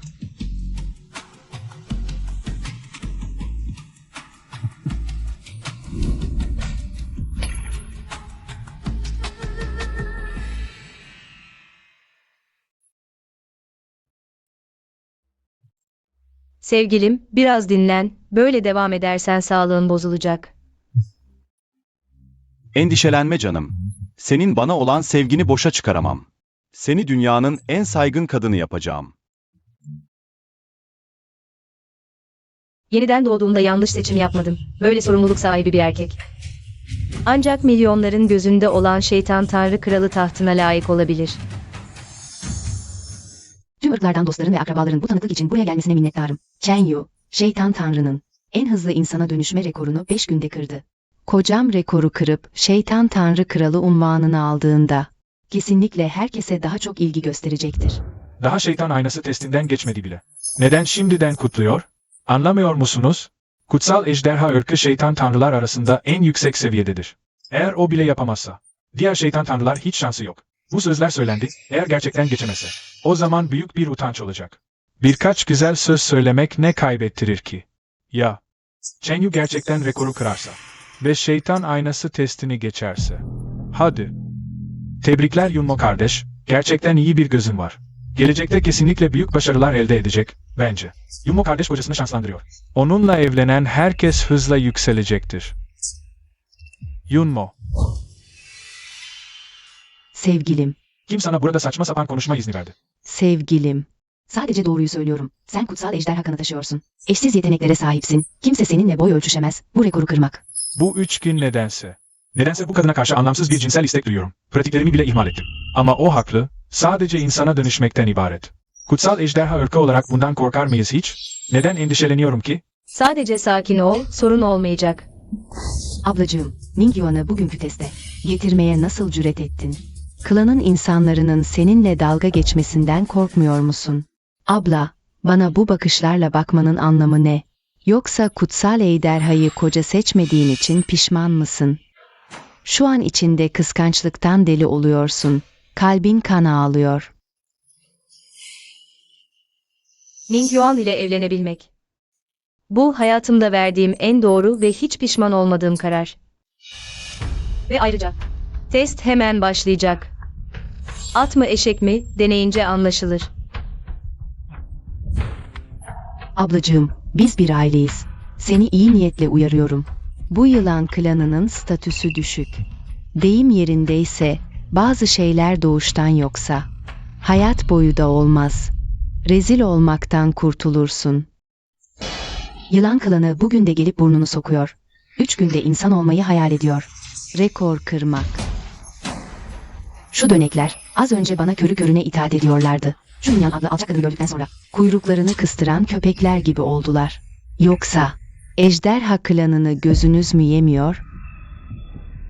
Yılan klanı sonuçta seviyesi düşük, ejderha klanı gibi doğuştan ilahi güce sahip değil. Kutsal kız, bırak gitsin. Doğru. Kutsal kız genelde kendine çok güvenir. Ama her şeyin bir sınırı var. Abla, duydun mu? Chen Yu rekor kırdı. Bu herkesin beklediği bir şeydi. İleride kesinlikle parlayacağım. Klanın en saygın kadını olacağım. Şimdi.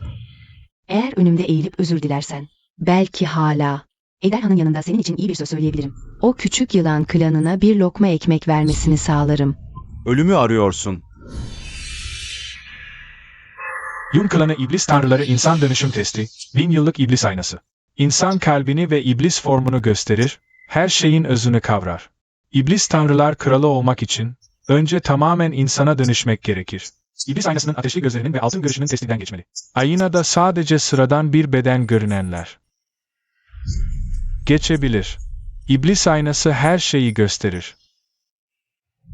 Binlerce yıldır, iblis tanrılar klanındaki her ırk için insana dönüşmek kolay olmadı. Bugünkü iblis hükümdarı bile 5 gün sıkı çalışarak gerçek insan formuna kavuştu. Bu yüzden Ning Yuan ve Chen Yu adlı iki iblis tanrının 3 günde iblis aynası testini geçmesi. Cesaretleri takdire şayan. Büyük anne. Ning Yuan sadece deniyor.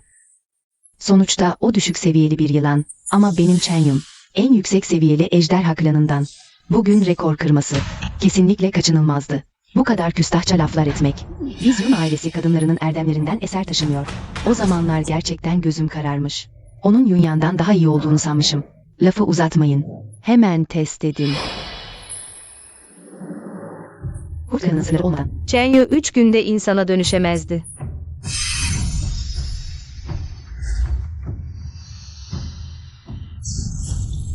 Söylemiştim. Chen Yu kesinlikle başarır. İşte görün, ejderha klanı, o düşük seviyeli iblislerle kıyaslanır mı? Üçünde tamamen dışıymış. Bu, gerçekten de 9 bölgede eşi benzeri olmayan bir onur. İşte bu, gerçek bir gökyüzünün seçilmişi. Öyle görünüyor ki, bu yaratık tanrısı kralı makamı. Kesinlikle ejderha klanından Chen Yu'ya ait olacak. Yunmo bundan sonraki yaratık tanrısı kraliçesi mi olacak?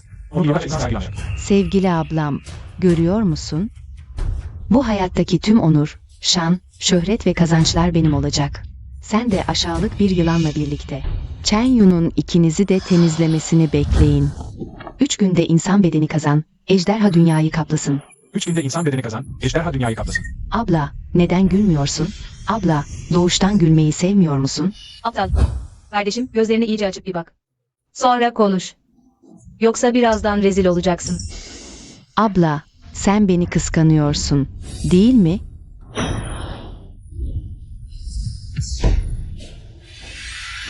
Aptar, bu nasıl mümkün olabilir? Görünüşe göre ejderha klanı da söylendiği gibi değilmiş. Olağanüstü değiller. Bence gerçek yeteneği olanlar gelsin. Ben bile başaramadım. Sen bu aşağılık yılan klanından biri. Daha da az şansın var başarmak için.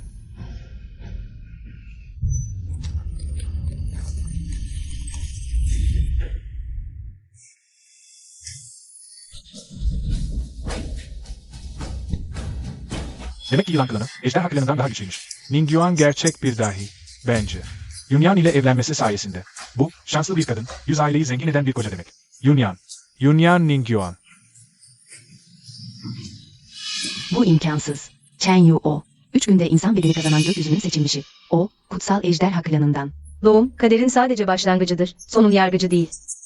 Şemsiyesi olmayan çocuk, yağmurda daha çok koşar. Sen sadece doğumu kullanarak insanları yargılıyorsun. Bu da senin dar görüşlü olduğunu gösterir. Sadece kuyuya bakıp gökyüzünü gören kurbağaya layıksın. Doğru. Kutsal yılan klanı, kutsal ejderha klanını yendi. Bu, her şeyi açıklıyor. Doğru, doğru. Saçmalıyorsun. Defol git buradan. Rezil ediyorsun kendini. Yunmo. Bu sefer. Efendim, hepsi o alçak Yunyan yüzünden. O beni kasıtlı olarak karaladı. Sen gerçekten bir domuz kadar aptalsın. İşler böyle değil. Neden yaptığım her adım? Sanki önceden tahmin edilmiş gibi. Kesinlikle Yunyan. Kesinlikle onun işi bu. Ben sıradan bir insanla kan bağı kurabilirim. Bunun nedeni senin arkasındaki desteğin. Ama sen en aptalı çıktın. Efendim, lütfen bana inanın. Gerçekten geleceği öngörebilme yeteneğim var. Gerçekten sana yardım edebilirim. Sen geleceğin iblis tanrı kralı olacaksın. Chen Yu abi, kızma. Rüyan sana ateş düşüren soğuk çay hazırladı. Bu sürtük bu kadar seksi giyinmiş de kimi baştan çıkarıyor? Yaner, neden yine dolaşıyorsun? Bebeğe zarar verme. Ne? O hamile mi?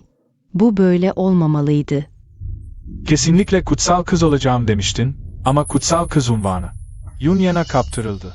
Bana halkın desteğini kazanacağına söz vermiştin ama herkes Yunya'nın yanında. 3 günde yetişkin olmama yardım edeceğine söz vermiştin. 9 diyarda ün salacağım demiştin. Ama sonunda Ningyuan ve Yunyan başardı. Yaner benim anlayışlı çiçeğim. Ve bana çocuk doğurdu. Söyle, ne işe yarıyorsun?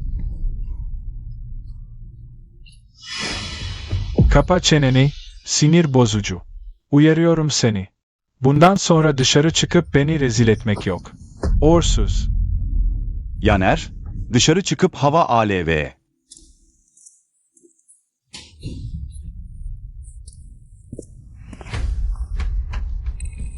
Torun nineye saygılarını sunuyor. Kalk. Yunyan, Ningyuan'ın 3 günde yetişkin olması. Tüm Shensu'ya yayıldı. Bir anda iblis tanrı oldu. Gerçekten çok ünlendi. Bence. İblis tanrı kralı pozisyonu siz çiftin olacak. Sen gerçekten Yun ailesinin büyük şanslısın. Yine aile şanını yükseltmek zaten benim görevim. İyi, iyi, iyi. Bunu duyduğuma göre rahatladım. Ama kız kardeşin. Daha önce sana kayırdım. Ablanı ihmal ettim.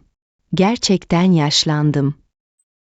Ablan akıllı ve zarif. Sen neden bu kadar beceriksizsin?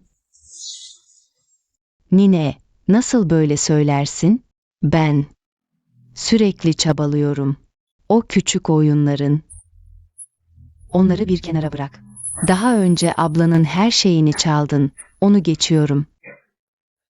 Ama nasıl yüreğin el verdi de yengesinin çocuğuna Tong Shen Wan yedirdin? Ablan önceden hazırlıklı olmasaydı. O küçük canı sen mahvedecektin. Yengesinin çocuğuna Tong Shen Wan yedirdin. Ablan önceden hazırlıklı olmasaydı. O küçük canı sen mahvedecektin. Lütfen adil olun nine. Bu kesinlikle torunumun yaptığı bir şey değil. Sen mi yaptın? Sen kendin biliyorsun. Daha fazla konuşma. Bundan sonra kendine dikkat et. Artık senin için hiçbir şey yapmayacağım. Neden nine bile beni terk etti? Önceki hayatta. Sevdiği torun bendim. Hayır, her şey yanlış gidiyor. Yeniden doğduğum andan itibaren. Kan bağı ayininde bir şeyler ters gitti. Chen Yu'yu seçtim. Ve Ningyuan doğrudan şekil değiştirdi. Sonra olanlar oldu. Yunyan her şeyi önceden biliyor gibiydi. Adım adım öne geçti. Şimdi büyükannenin sevgisini de tamamen kaptı. Yunyan, sana soruyorum. Sen de yeniden doğdun, değil mi? Görünüşe göre tamamen aptal değilsin. Ama şimdi fark etmen de pek zekice değil. Anladım. Ben yeniden doğmuş biri olduğum halde. Neden her yerde senin adında kalıyorum diye düşünüyorum. Ningyuan'ın ne iyi biri olduğunu sanıyorsun? Erkekleri en iyi ben bilirim. Hepsi aynı. Öyle mi? Chen Yu bir pislik. Ama bu dünyadaki tüm erkekler onun gibi demek değil. Havalı mı yapıyorsun? Senden en çok nefret ettiğimi biliyor musun? En çok nefret ettiğim şey. Her şeye karşı o kayıtsız, sakin yüzün. Görmek, yüzünü tırmalamak istememeden oluyor. Yeniden doğdun ama görünüşe göre huyun ve doğan hiç değişmemiş. Bu hayatı da boşa yaşamışsın. Senden asla vazgeçmeyeceğim. Geçmiş hayatta seni öldürebildim. Bu hayatta da yapabilirim. Beni hazırlıksız yakalayıp birlikte ölmekten mi bahsediyorsun? Senden vazgeçmeyeceğim sözünü sana iade ediyorum. Geçmiş hayatın intikamı, bu hayatınkini, hepsini bir gün hesap edeceğiz. Göreceğiz. Sen ve o iğrenç yılan, ikiniz de dikkatli olun. Nasıl bu kadar geç oldu? Ningyuan hala dönmedi. Başına bir şey mi geldi? Kutsal kız, kötü haber. Ningyuan ağır yaralandı. Ne? Seni ona götüreyim. Göreceğiz. Sen ve o iğrenç yılan, ikiniz de dikkatli olun. Eğer Ningyuan'a gerçekten bir şey yaptıysa, bu dünyaya geldiğine pişman ederim onu. Ningyuan'ın büyü gücü çok yüksek. Nasıl ağır yaralanabilir? Kiminle dövüştü? Kutsal kız, bilmiyorum. Ningyuan'ı bulduğumda, zaten kanlar içinde yerde yatıyordu. Sonra da size haber vermeye geldim. Hadi gidelim, kutsal kız. Hocamın büyü gücü çok yüksek. Ona zarar verebilecek kişilerin sayısı çok azdır. Bu yalanın çok zayıf. Kim gönderdi seni? Yunmo mu? Ben nasıl oldu da sizin ikinizin eğlence aracına dönüştüm? Kutsal kız, sana dürüstçe söyleyeyim. Ningyuan yaralanmadı. Sadece sana sürpriz yapmak istedi, seni kandırmamı istedi. Seni yılan. Ne yapıyorsun? Bu sürpriz değil, şok oldu. Senin için ne kadar endişelendiğimi biliyor musun? Kocan olarak düşüncesiz davrandım, karıcığımın kalbinde. Artık bu kadar benim olduğumu bilmiyordum. Her zaman tatlı dillisin. Söyle, neyin var? Burası aşırı yin enerjili bir yer, iç tanımı dışarı çıkarmak için uygun. Bundan sonra bu iç tanı yanında taşı, tüm zehirleri temizler. Kılıç ve mermi işlemez. Ayrıca beni her an çağırabilirsin. Hemen karşında belinirim. Bunu duymuştum. Diyorlar ki, iblis tanı iblis tanrıları için çok önemli. Bunu alırsam, senin hayatını elime almış olurum. Karıcığım için tüm varlığımı ve hayatımı senin ellerine teslim etmeye hazırım. Kocacığım, bana bu kadar içten davrandın.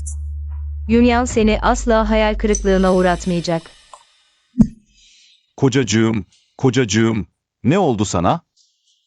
Karıcığımı gördükten sonra çok fazla büyü gücü harcadım. Kaynağıma biraz zarar verdim. Kan antlaşması günü, zorla şekil değiştirip beni görmeye geldin. Sana kükürt tozu döktükten sonra, yine zorla beni görmeye geldin. Yunmo tarafından zehirlendikten sonra, beni kurtarmak için. Zorla şekil değiştirip kurtarmaya geldin. Şimdi düşünüyorum da. Bu olayların her birinde, beni kurtarmak için canını dişine taktın. Ama ben, Karıcığım, beni kurtarmak için yine zorla şekil değiştirip geldin. Şimdi düşünüyorum da. Bu olayların her birinde, beni kurtarmak için canını dişine taktın. Ama ben. karıcığım, sen değersin. Yoruldum. Beni kucakla biraz uyuyayım.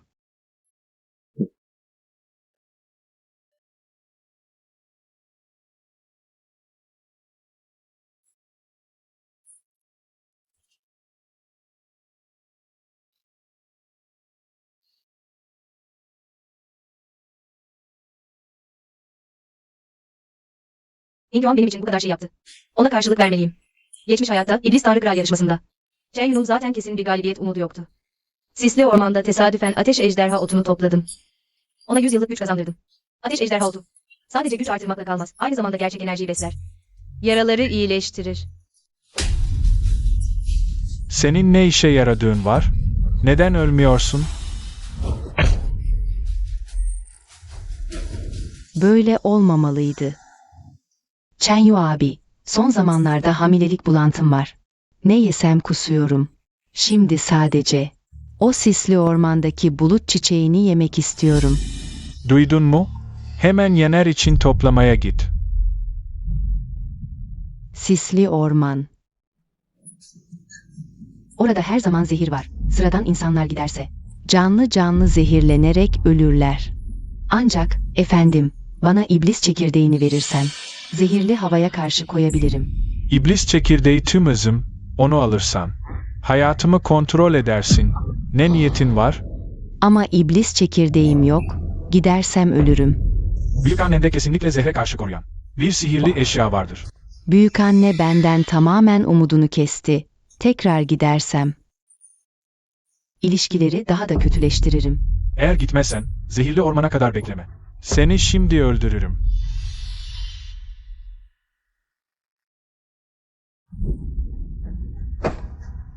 Saçmalık. Kafanda ot mu var? Kocanın metresi var. Ona engel olamıyorsun. Bir de zehirli yere onlar için malzeme toplamaya gidiyorsun. Yuna ailesinde senin gibi aşağılık bir kadın yok. Lütfen büyükanne, bana 5 zehir incisine ödünç ver. Kocam, Chen Yu sadece geçici olarak aklı çelinmiş. Ama inanıyorum ki ona yüreğimle ulaşırsam, iyiliğimi mutlaka anlayacak. Geçmiş hayatta Yunya'nın yapabildiğini, ben de yapabilirim. Ondan hiç de aşağı değilim. Sanıyordum ki, genç kuşak içinde en iyisiydin. Ama görüyorum ki, bu kadar düşmüşsün. 5 zehir incisi ailemizin hazinesidir. Her kullanımda kullanıcıdan 20 yıl ömür alır. Yüzü yaşlanır. Açık konuşayım, sen sadece yüzünle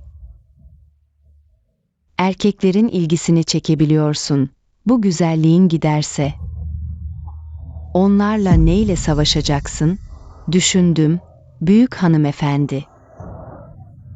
Bana 5 zehir incisini ödünç ver. Chenyu iblis tanrı kralı olduğunda ve bana döndüğünde sadece 20 yıl ömür. Nasıl telafi edilmez ki?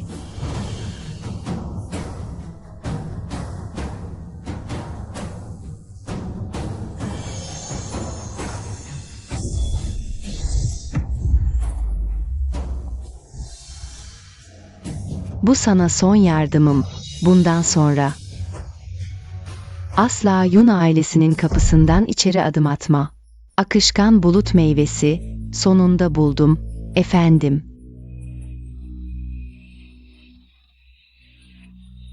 Artık beni dövmeyecek. Ama bir tane yetmez, daha aramalıyım. Büyük anne, ne arıyorsun? Büyük anne, biz az önce iddiaya girdik, bize karşı ilk. Güler yüzlü davranan kişiyle gideceğiz. Ona yardım edeceğiz. Büyük anne, ben daha 20'li yaşlarındayım, 2 ölü çocuk. Ağızlarınızı yırtmadan bırakmayacağım. Görünüşe göre aradığımız kişi o değil, gidelim.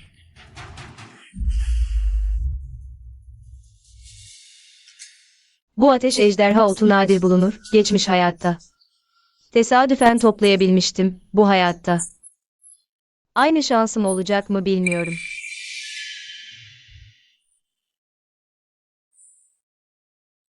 Duydum ki şimdiki iblis hükümdarı gizli bir yere aldı, eğer bulabilirsem. Onun yaralarını iyileştiren beyaz kaplan otu. O zaman Ningguang temelde. Şeytan tanrısı kral pozisyonunu kilitler. Ama bu beyaz kaplan otunu bulmak oldukça zor.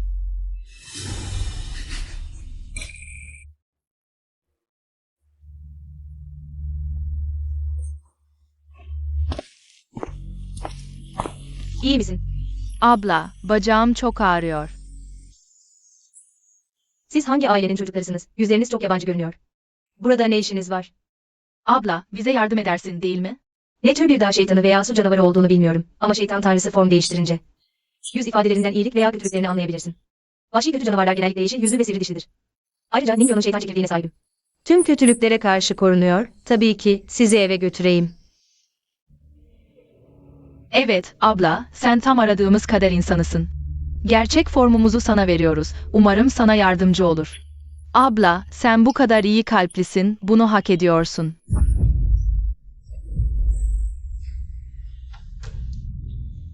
Ateş eğderi otu, beyaz kaplan otu. Demir ayakkabıları yıpratıp aradığım şey, hiç çaba harcamadan önüme geldi. Görünüşe göre Ningguang'un şeytan tanrısı vade pozisyonu. Umut var.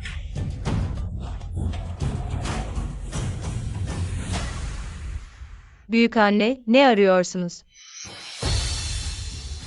Yunyan. Benimle kasıtlı olarak dalga mı geçiyorsun? Sen Yunnos'un, nasıl bu hale geldin? Neden bu hale geldim? Hepsi senin yüzünden. O alçak metres Chenyu. Sürekli akışkan bulut otu yemek istedi. Beni sürgün etti. Bu sisli ormanda aramaya. Chenyu ve metresi doğru davranmıyor. Bunun benimle ne alakası var? Chenyu'nun bir pislik olduğunu zaten biliyordun, değil mi? Geçmiş hayatta bu olayları sen de yaşadın, değil mi? Neden hala öyle sakin ve rahat görünüyorsun? Bana iyi yaşadığını düşündürttün. Rol yapıyordun. Beni tuzağa düşürdün. O kadar boş vaktim yok, hayatın nasıl olduğunu. Sadece kendin bilirsin, her gün kendini şikayet eden bir kadın gibi mi davranmalıyım? Herkese ne kadar acı çektiğimi, ne kadar yorulduğumu mu anlatmalıyım? Bu daha mı ilginç? Büyük annenin 5 zehirli incisini ödünç alarak bu sise girdin. Duydum ki 5 zehirli inci, kullanıcının özünü emiyormuş. Şimdi anladım. Hayır, birincisi, senin 5 zehirli incin yok. O zaman bu sisli ormana nasıl girdin? Buradaki havayı bir nefes çekmek bile öldürür. Ningguang bana şeytan çekirdeğini verdi. Beni her türlü zarardan koruyabilir. Neden? Neden sen bu kadar iyi bir koca bulabildin? Ben Chenyu'dan şeytan çekirdeği ödünç istediğimde neredeyse beni öldürüyordu. Bu adil değil. Yunmo, bir zamanlar senden nefret ediyordum. Hatta seni ölesiye nefret ediyordum. Ama şimdi seni bu halde görünce birden fark ettim ki tüm bu düşmanlıklar artık bir kenara bırakılabilir. Ningguang, ateş ejderha otuyla enerjisini toplayabilir. Şeytanlar kralı olma yolunda şeytanlar efendisi hattı. Bu beyaz kaplan otu. Hemen enerjini toplamanı sağlayacak. Ama iyi dinle. Sadece sen kullanacaksın, başkasına vermeyeceksin. Özellikle de o aşağılık Chenyu'ya. Bu kadar iyi niyetli olmanın sebebi ne? Yine ne tür oyunlar peşindesin? İster inan ister inanma. Ölmek isteyene söz anlatılmaz. Kendi haline bırakıyorum seni.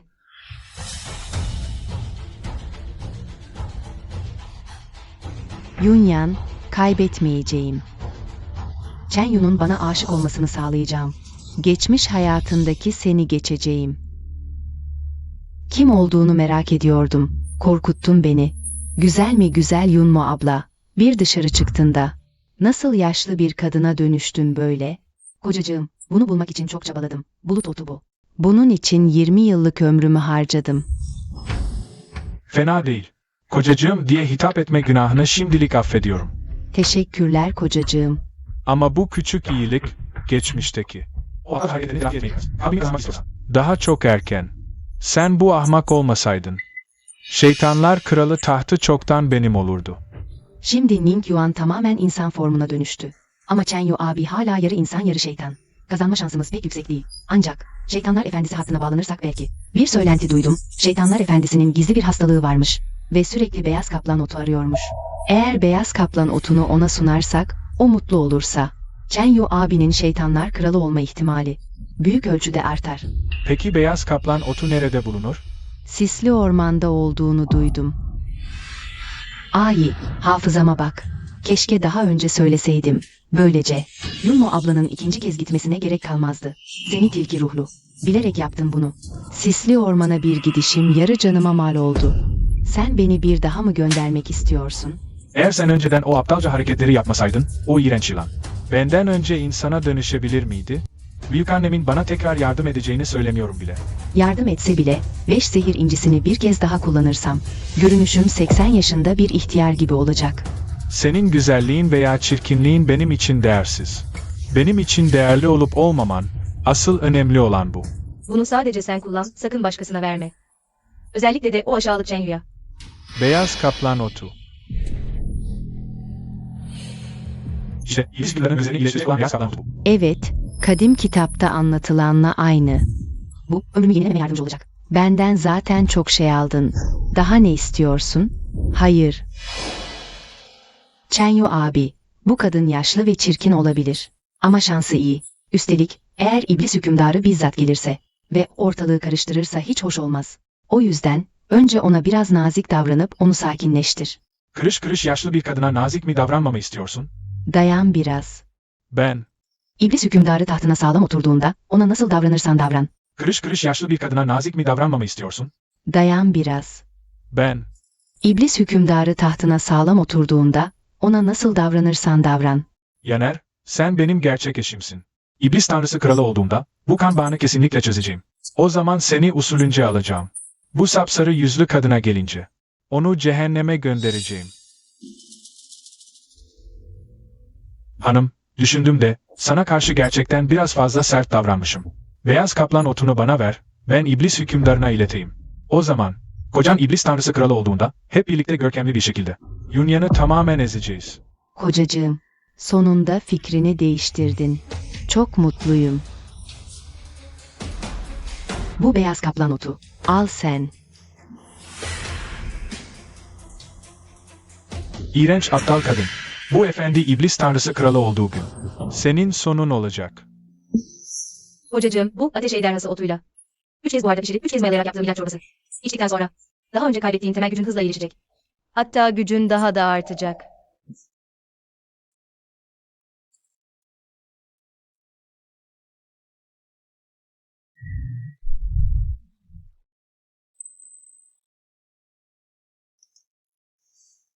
Hanım, benim için ölümü göze alıp sisli ormana girdin. Bu sadakati, kocan asla unutmayacak. Senin iblis çekirdeğine sahibim. Zehirlere karşı bağışıklığım var. Tamamen güvendeydim. Nasıl ölümü göze almak olur bu? Hep böylesin, başarıyı hep bana yüklüyorsun. Sanki çok büyük bir iş yapmışım gibi. Geçmiş hayatımda Chen Yu'dan bir tebessüm bile görmemiştim. Bu hayatta çoktan yeterince şanslıyım.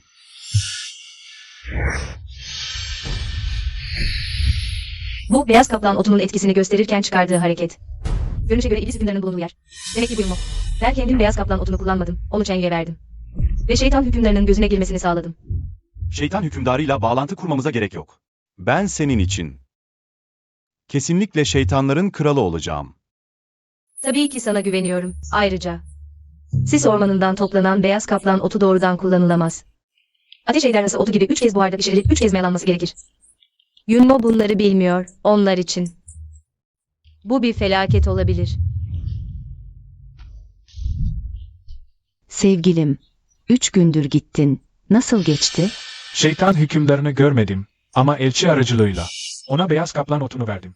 Sanırım çok geçmeden. Bana ödül vermek için bizzat gelecek, o zaman. Sen şeytanların kralı tahtına oturacaksın. O zaman Yunya'nın ağlayıp sızladığını görmek istiyorum. Onu diz çöktürüp benden özür dileteceğim. İğrenç kadın.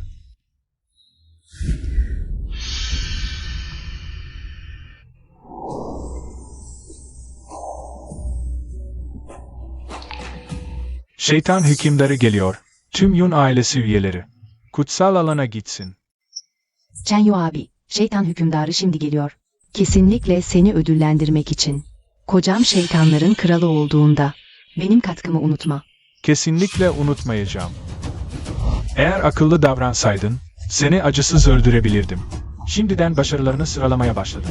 İleride bunu hep yüzüme vurursun, aptal kadın. Erken ölmen daha iyi. Duyduğuma göre, klanımızdan biri. Şeytan hükümdarına beyaz kaplan otu sundu, şimdi hükümdar geliyor. Onu büyük ödüllendirecek herhalde. Beyaz kaplan otunu sunanın Chenyu olduğunu duydum. O otu. Yunmo sis ormanından toplamış. Gerçekten büyük risk alıp imparatoru tahttan indirmeye çalışmış. Yunmo ve Chenyu o beceriksiz çift. Sis ormanının derinliklerine girmeye cesaret etmiş. Şeytan hükümdarını memnun edecek hazineyi bulmuş, gerçekten cesurlar. Yunmo 5 zehir incisini ödünç almak için. Şimdi yaşlı kadına dönüştü, önceden onunla dalga geçerdim. Şimdi görüyorum ki asıl ben gülünç durumdayım. Bunu anlaman iyi. Sen tam bir gülünçlüksün. Benimle dalga geçmiyor muydunuz? Koca seçimim kötü diye, gözümün kör olduğunu söyleyip, aşk manyağı diye alay etmiyor muydunuz? Şimdi yüzünüze tokat yemiş gibi hissetmiyor musunuz? Yunmo, onlar senin amcaların, en yakın akrabaların ve arkadaşların.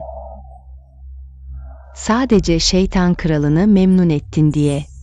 Bu kadar küstahça davranıyorsun. Ya Chenyu şeytanların kralı olursa, onları aşağılayarak öldürmedin mi zaten? Koca karı. Doğru söyledin. Bana nasıl davrandınız? Şimdi iblis tanrısı kralının eşi olduğumda 10 katı 100 katıyla iade edeceğim. Sen benim büyükannemsin. Nasıl olur da dışarıdakileri kayırırsın? Yunya'nı kayırıyorsun. Neden ona bu kadar iyi davranıyorsun? 5 zehir incisini senden ödünç almak istediğimde bana nasıl davrandın? Diz çök karşımda.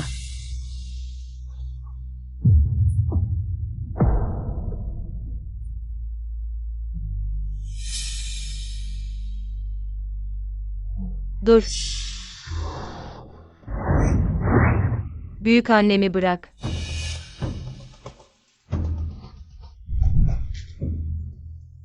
O da senin büyük annen. Bu kadar insanın önünde onu aşağılıyorsun. Yüzünü nerede bırakacak? Ben bu yaşlı şeytanın yüzünü kara çıkarmak istiyorum. Asıl en sevdiği torunu ben olmalıydım. Ama şimdi sadece seni seviyor. Tüm güzel şeyleri sana veriyor. Şimdi ben sadece o birkaç tane. Tüm güzel şeyleri sana veriyor.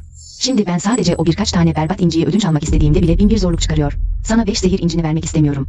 Çünkü o sözde kocan uğruna kendi canını tehlikeye atmanı istemiyorum. O sözde kocan uğruna kendi canını tehlikeye atmanı istemiyorum. Saçmalık. Hepsi bahane. Hepsi mazeret. Bence sen tamamen aklını kaybetmişsin. Başından beri tam bir deli gibi davranıyorsun. Büyükannen hep senin için üzülüyor ama sen istediğin gibi davranıyorsun. O zaman etrafındaki insanların sana yabancılaşmasına şaşırma. Bana vurmaya cüret ediyor musun? Ben neredeyse iblis tanrısı kralının eşi olacağım. Herkesin önünde beni utandırmaya cüret ediyorsun. Vurduğum şey senin bu saygısız, terbiyesiz varlığın. Eskiden senin için üzülürdüm. Ama şimdi anlıyorum ki bunları kendin hak ettin. Şu anda tam bir deli gibisin. Gücü eline geçirince hemen zayıfları eziyorsun. Şimdi düşünüyorum da sen ve o alçak Chenyu. Gerçekten mükemmel bir çift olmuşsunuz. Kısta. Benim arkamdan konuşmaya cüret ediyorsun. Benim seni toz edip ruhunu bile yok etmeme korkmuyor musun? Peki. Arkandan konuşmayayım, yüzüne söyleyeyim. Chenyu, sen sorumluluk sahibi olmayan bir ikiyüzlü, gerçek bir alçaksın.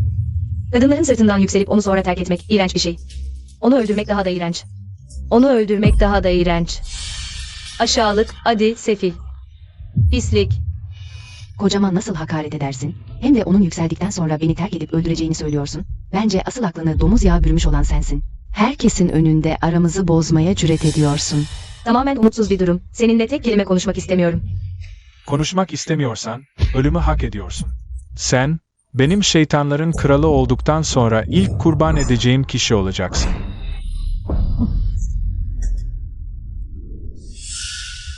Yenilmiş bir düşman, bir darbede yere serilir. Kılıcını bile tutamazsın. Şeytanların kralı olmaktan nasıl bahsedebilirsin?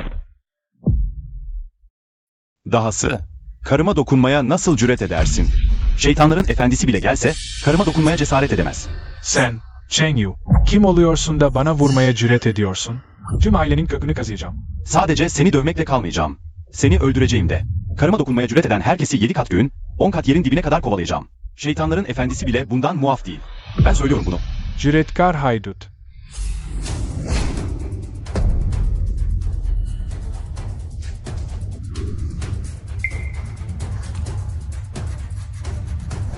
Şeytanların efendisinin kutsal elçisine selamlar.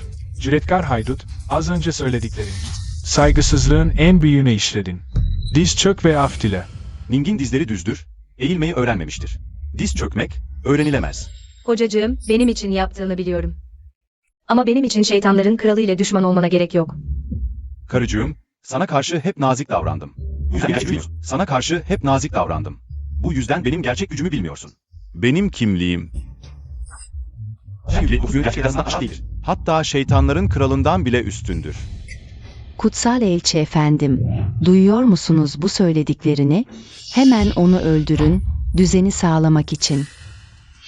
Ning Yuan, geçen hayatında benimle birlikteydin. Bir ömür boyu şekil değiştiremedin. Beni bir yılanla, ömür boyu baş başa bıraktın. Bu hayatta ise Yunya'na bu kadar yakın davranıyorsun. Siz karı koca, ikiniz de ölün. Cüret, küçük bir şeytan, şeytanların efendisinin otoritesine meydan okumaya nasıl cüret edersin? Tamamen ölümü hak ediyorsun.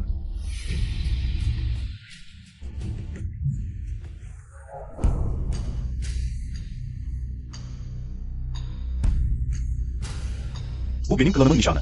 Gerçekten saygısızlık mı yapıyorum? Yoksa haddimi mi aşıyorum? Bir bak anlarsın. Kutsal elçi efendim, onu hemen öldürmelisiniz. Yoksa şeytanların efendisi. Küçük bir yılan şeytanından mı korkuyor? Cahil kadın, şeytanların efendisinin sarayının işlerini, senin gibi bir ev kadınının dedikodularına mı göre yürüteceğiz? Üstelik, Ningyuan beyefendinin soyu son derece asil. Şeytanların efendisinden bile üstün. Ne? Bu imkansız. 5 yıl önce bile insan formuna dönüşememişti. Ne tür asil bir ırk olabilir ki? Evet, onun gerçek formunu daha önce gördük, bir bayılanıydı. Yılan başlı yaratık da ruhani bir canlı olsa da, gerçek ejderhaların yanında bile değil. Nasıl olur da yaratıkların hükümdarından daha asil olabilir? Cahil, Ningyuan Bey sadece bir yılan başlı değil. Yılan başlılar arasında 10.000 yılda bir görülebilen, en yüce ilahi canlı, güneş yutan yılandır. O güneş yutan yılan mıymış? Güneş yutan yılan, kadim bir ilahi canlı, ilkel bir türdür. Efsaneye göre ağzını açıp güneşi ve ayı yutabilir, güneş tutulması olduğunda. Yılan başlının güneşi karnına indirdiği zamandır. Öyle görünüyor ki, Chenyu'dan 100 kat daha asil. Ben sadece güçlülere hayranım. Aslında Chenyu'nun en güçlü olduğunu sanıyordum. Kim bilebilirdi ki ondan daha güçlü ve 100 kat daha asil biri varmış. Bu adamı kesinlikle elde etmeliyim. İmkansız. Kutsal elçi, bu sinsi yılan. Nasıl ilkel bir ilahi canlı olabilir? Onu çamurun içine çiğnemeliydim. Nasıl olur da Ningyuan Bey'e saygısızlık edersin? Şimdi onun yerine sana bir ders verecek. Bana dokunamazsın. Ben beyaz kaplan otunu yaratıkların hükümdarına sundum. Yaratıkların hükümdarı hala hizmetlerimi hatırlıyor. Demek beyaz kaplan otunu sen sundun. Yaratıkların hükümdarı, beyaz kaplan otunu sen mi sundun? Yaratıkların hükümdarı, lütfen adil karar verin. Bu küçük ejderha öğrendi ki, yaratıkların hükümdarının gizli bir rahatsızlığı var. Özellikle sisli ormanın derinliklerine girdim. Ölümü hiçe sayarak, nihayet beyaz kaplan otunu buldum. Ve size sundum. Elçi benim için tanıklık edebilir. Evet, Bu sıradan kadın tanıklık eder. Kocam sisli ormanın derinliklerine girdi ve beyaz kaplan otunu topladı. Biz çift olarak. Yaratıkların hükümdarına olan bağlılığımızı güneş ve ay görsün. Öyleyse, bu hükümdar gerçekten siz çifte teşekkür etmelidir. Yaratıkların hükümdarına teşekkürler. Bu küçük ejderhanın fazla bir dileği yok. Sadece bu bölgenin yaratıklar tanrısı kralı olmak istiyor. Geçmiş hayatımda nasıl oldu da böyle bir beceriksiz için bir ömür harcadım? Gerçekten kör olmuşum. Yunyan, neden başını sallıyorsun? Bu tavrından hiç hoşlanmıyorum. Kocan güneş yutan yılan olsa ne olur? Benim kocam. Hemen yaratıklar tanrısı kralı olacak. Kökeni asil olsa bile. Statüsü yoksa yine de olmaz. Chenyu'nun yaratıklar tanrısı kralı olacağına emin misin? Neden olmasın? Kocamın büyük bir başarısı var. Demiştim ki o beyaz kaplan otunu sadece kendin kullanmalısın. Ama sen onu alıp kocanı memnun etmek için koştun. Neyse bekleyip görelim. Az önceki sözlerini anladım. Yani demek istiyorsun ki, bu beyaz kaplan otunu aslında sen buldun. Bu beyaz kaplan otunu onun bulduğu doğru ama o bana hediye etti. Kocam sizin gizli bir hastalığınız olduğunu bildiği için hemen beyaz kaplanı sildi. Bu ahmak ne kadar çok konuşursa o kadar çok hata yapar. Ben şeytan tanrılar kralı olduğumda, seni paramparça edeceğim. Şeytan efendim, bu beyaz kaplan otu. Benim bizzat sizin ormanından almadığım bir şey olsa da. Bu fikir gerçekten benim aklımdan çıktı. Bu küçük ayrıntılara takılmayın, sadece.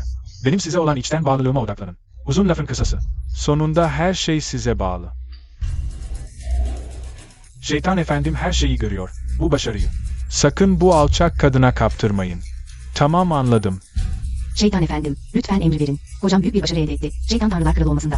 Bir sorun yok, değil mi? Ablacığım, yeniden doğmuş olsam da yine boşuna yaşadım. Her gün sadece o iğrenç yılanla sevişiyorsun. Ben ise erdemli ve sadık bir eş olarak kocamın geleceğini planlıyorum. Bu taç giyme töreninden sonra o sadece beni sevecek, sen ise... O zaman görelim. Şeytan efendim, ben ne zaman şeytan tanrılar kralı olabilirim? Ölü bir insan şeytan tanrılar kralı olamaz.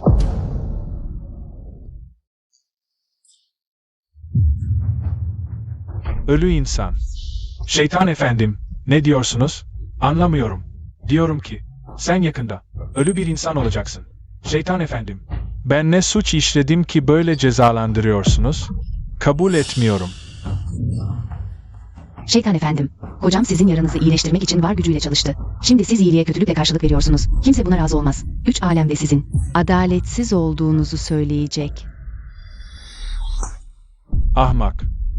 Şeytan efendimize karşı bu kadar saygısızca konuşmaya nasıl cüret edersin? Siz, bana rol yapmayın, acınacak halde de görünmeyin. Ben, iyiliğin karşılığını mutlaka öderim. Siz, bana rol yapmayın, acınacak halde de görünmeyin. Ben, iyiliğin karşılığını öder, intikamımı da alırım. Ama siz bana iyiliğe kötülükle karşılık verdiniz. Peki, ben sizi açıkça öldüreyim. Chenyu, biliyor musun? Bu beyaz kaplan otu doğası gereği soğuktur. Ama sis ormanında 1000 yıl bekledi. Özelliği çoktan değişti. 3 kez buharlaştırılıp 3 kez mayalanması. Gerekir ki eski özelliğine kavuşsun. Benim ise sıcak zehirden mustaribim, nötralize etmek için aşırı soğuk bir şeye ihtiyacım var. Sen bana sıcak özellikteki beyaz kaplan otunu getirdin, sıcağa ekledin. Bu vücudum için şüphesiz zehir niteliğindedir. Bana zehir sundun, hayatını alacağım. İşte intikam budur. Yüce Yaratık Efendim, küçük ejderhamın hiçbir bilgisi yok. O, Yüce Yaratık Efendim, hep bu alçak kadın. Beyaz kaplan otunu size sunmamı söyledi, sizi zehirlememi o istedi. Yüce Yaratık Efendim, yani tüm bunları karınız mı yaptı diyorsunuz? Evet, hep bu alçak kadın beni yanılttı. Alçak, orsuz, aptal, kan bağıyla birleştiğimizden beri. Hiçbir iyi şey olmadı. Hemen öl.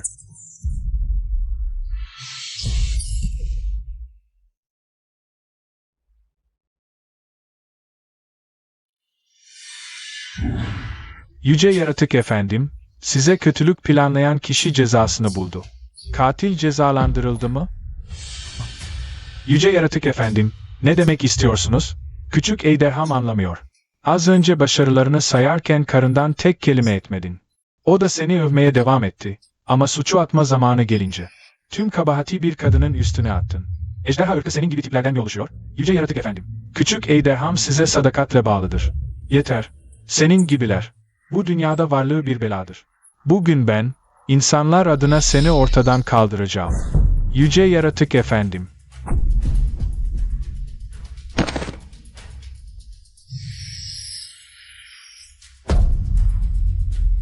Bu bela sayısız kötülük yaptı, bugün onu yok etmek. Bir hayır işi sayılır. Yüce yaratık her şeyi görür. Güneşi yutan yılan gibi bu kadar asil bir varlık varken, yaratıkların kralını seçmeye ne gerek var? Çok merak ediyorum. Yüce yaratık makamını ne zaman devralacaksın? Ne yazık ki Ning'in büyük bir amacı yok. Bu hayatta sadece karımla birlikte olmak istiyorum. Lotus perdelerinin sıcaklığında bahar gecesini geçirmek. Herkesin bir amacı vardır. Bu da iyi. Ben gidiyorum.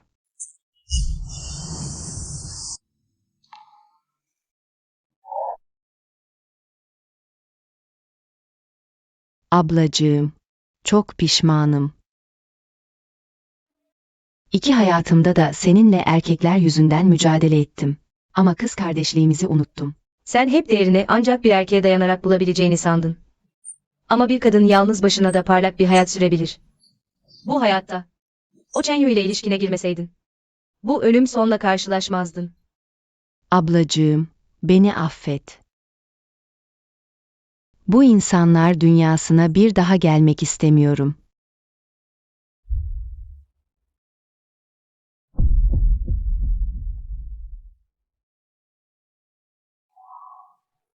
Seni affetmeyeceğim. Hoşgörülü olmam aptal olduğum anlamına gelmez. Yeniden hayata dönmek. Tanrı'nın bize lütfuydu ama sen bunu takdir etmedin. Bundan sonraki tüm hayatlarımızda bir daha asla karşılaşmayacağız. Ve bir daha kız kardeş olmayacağız.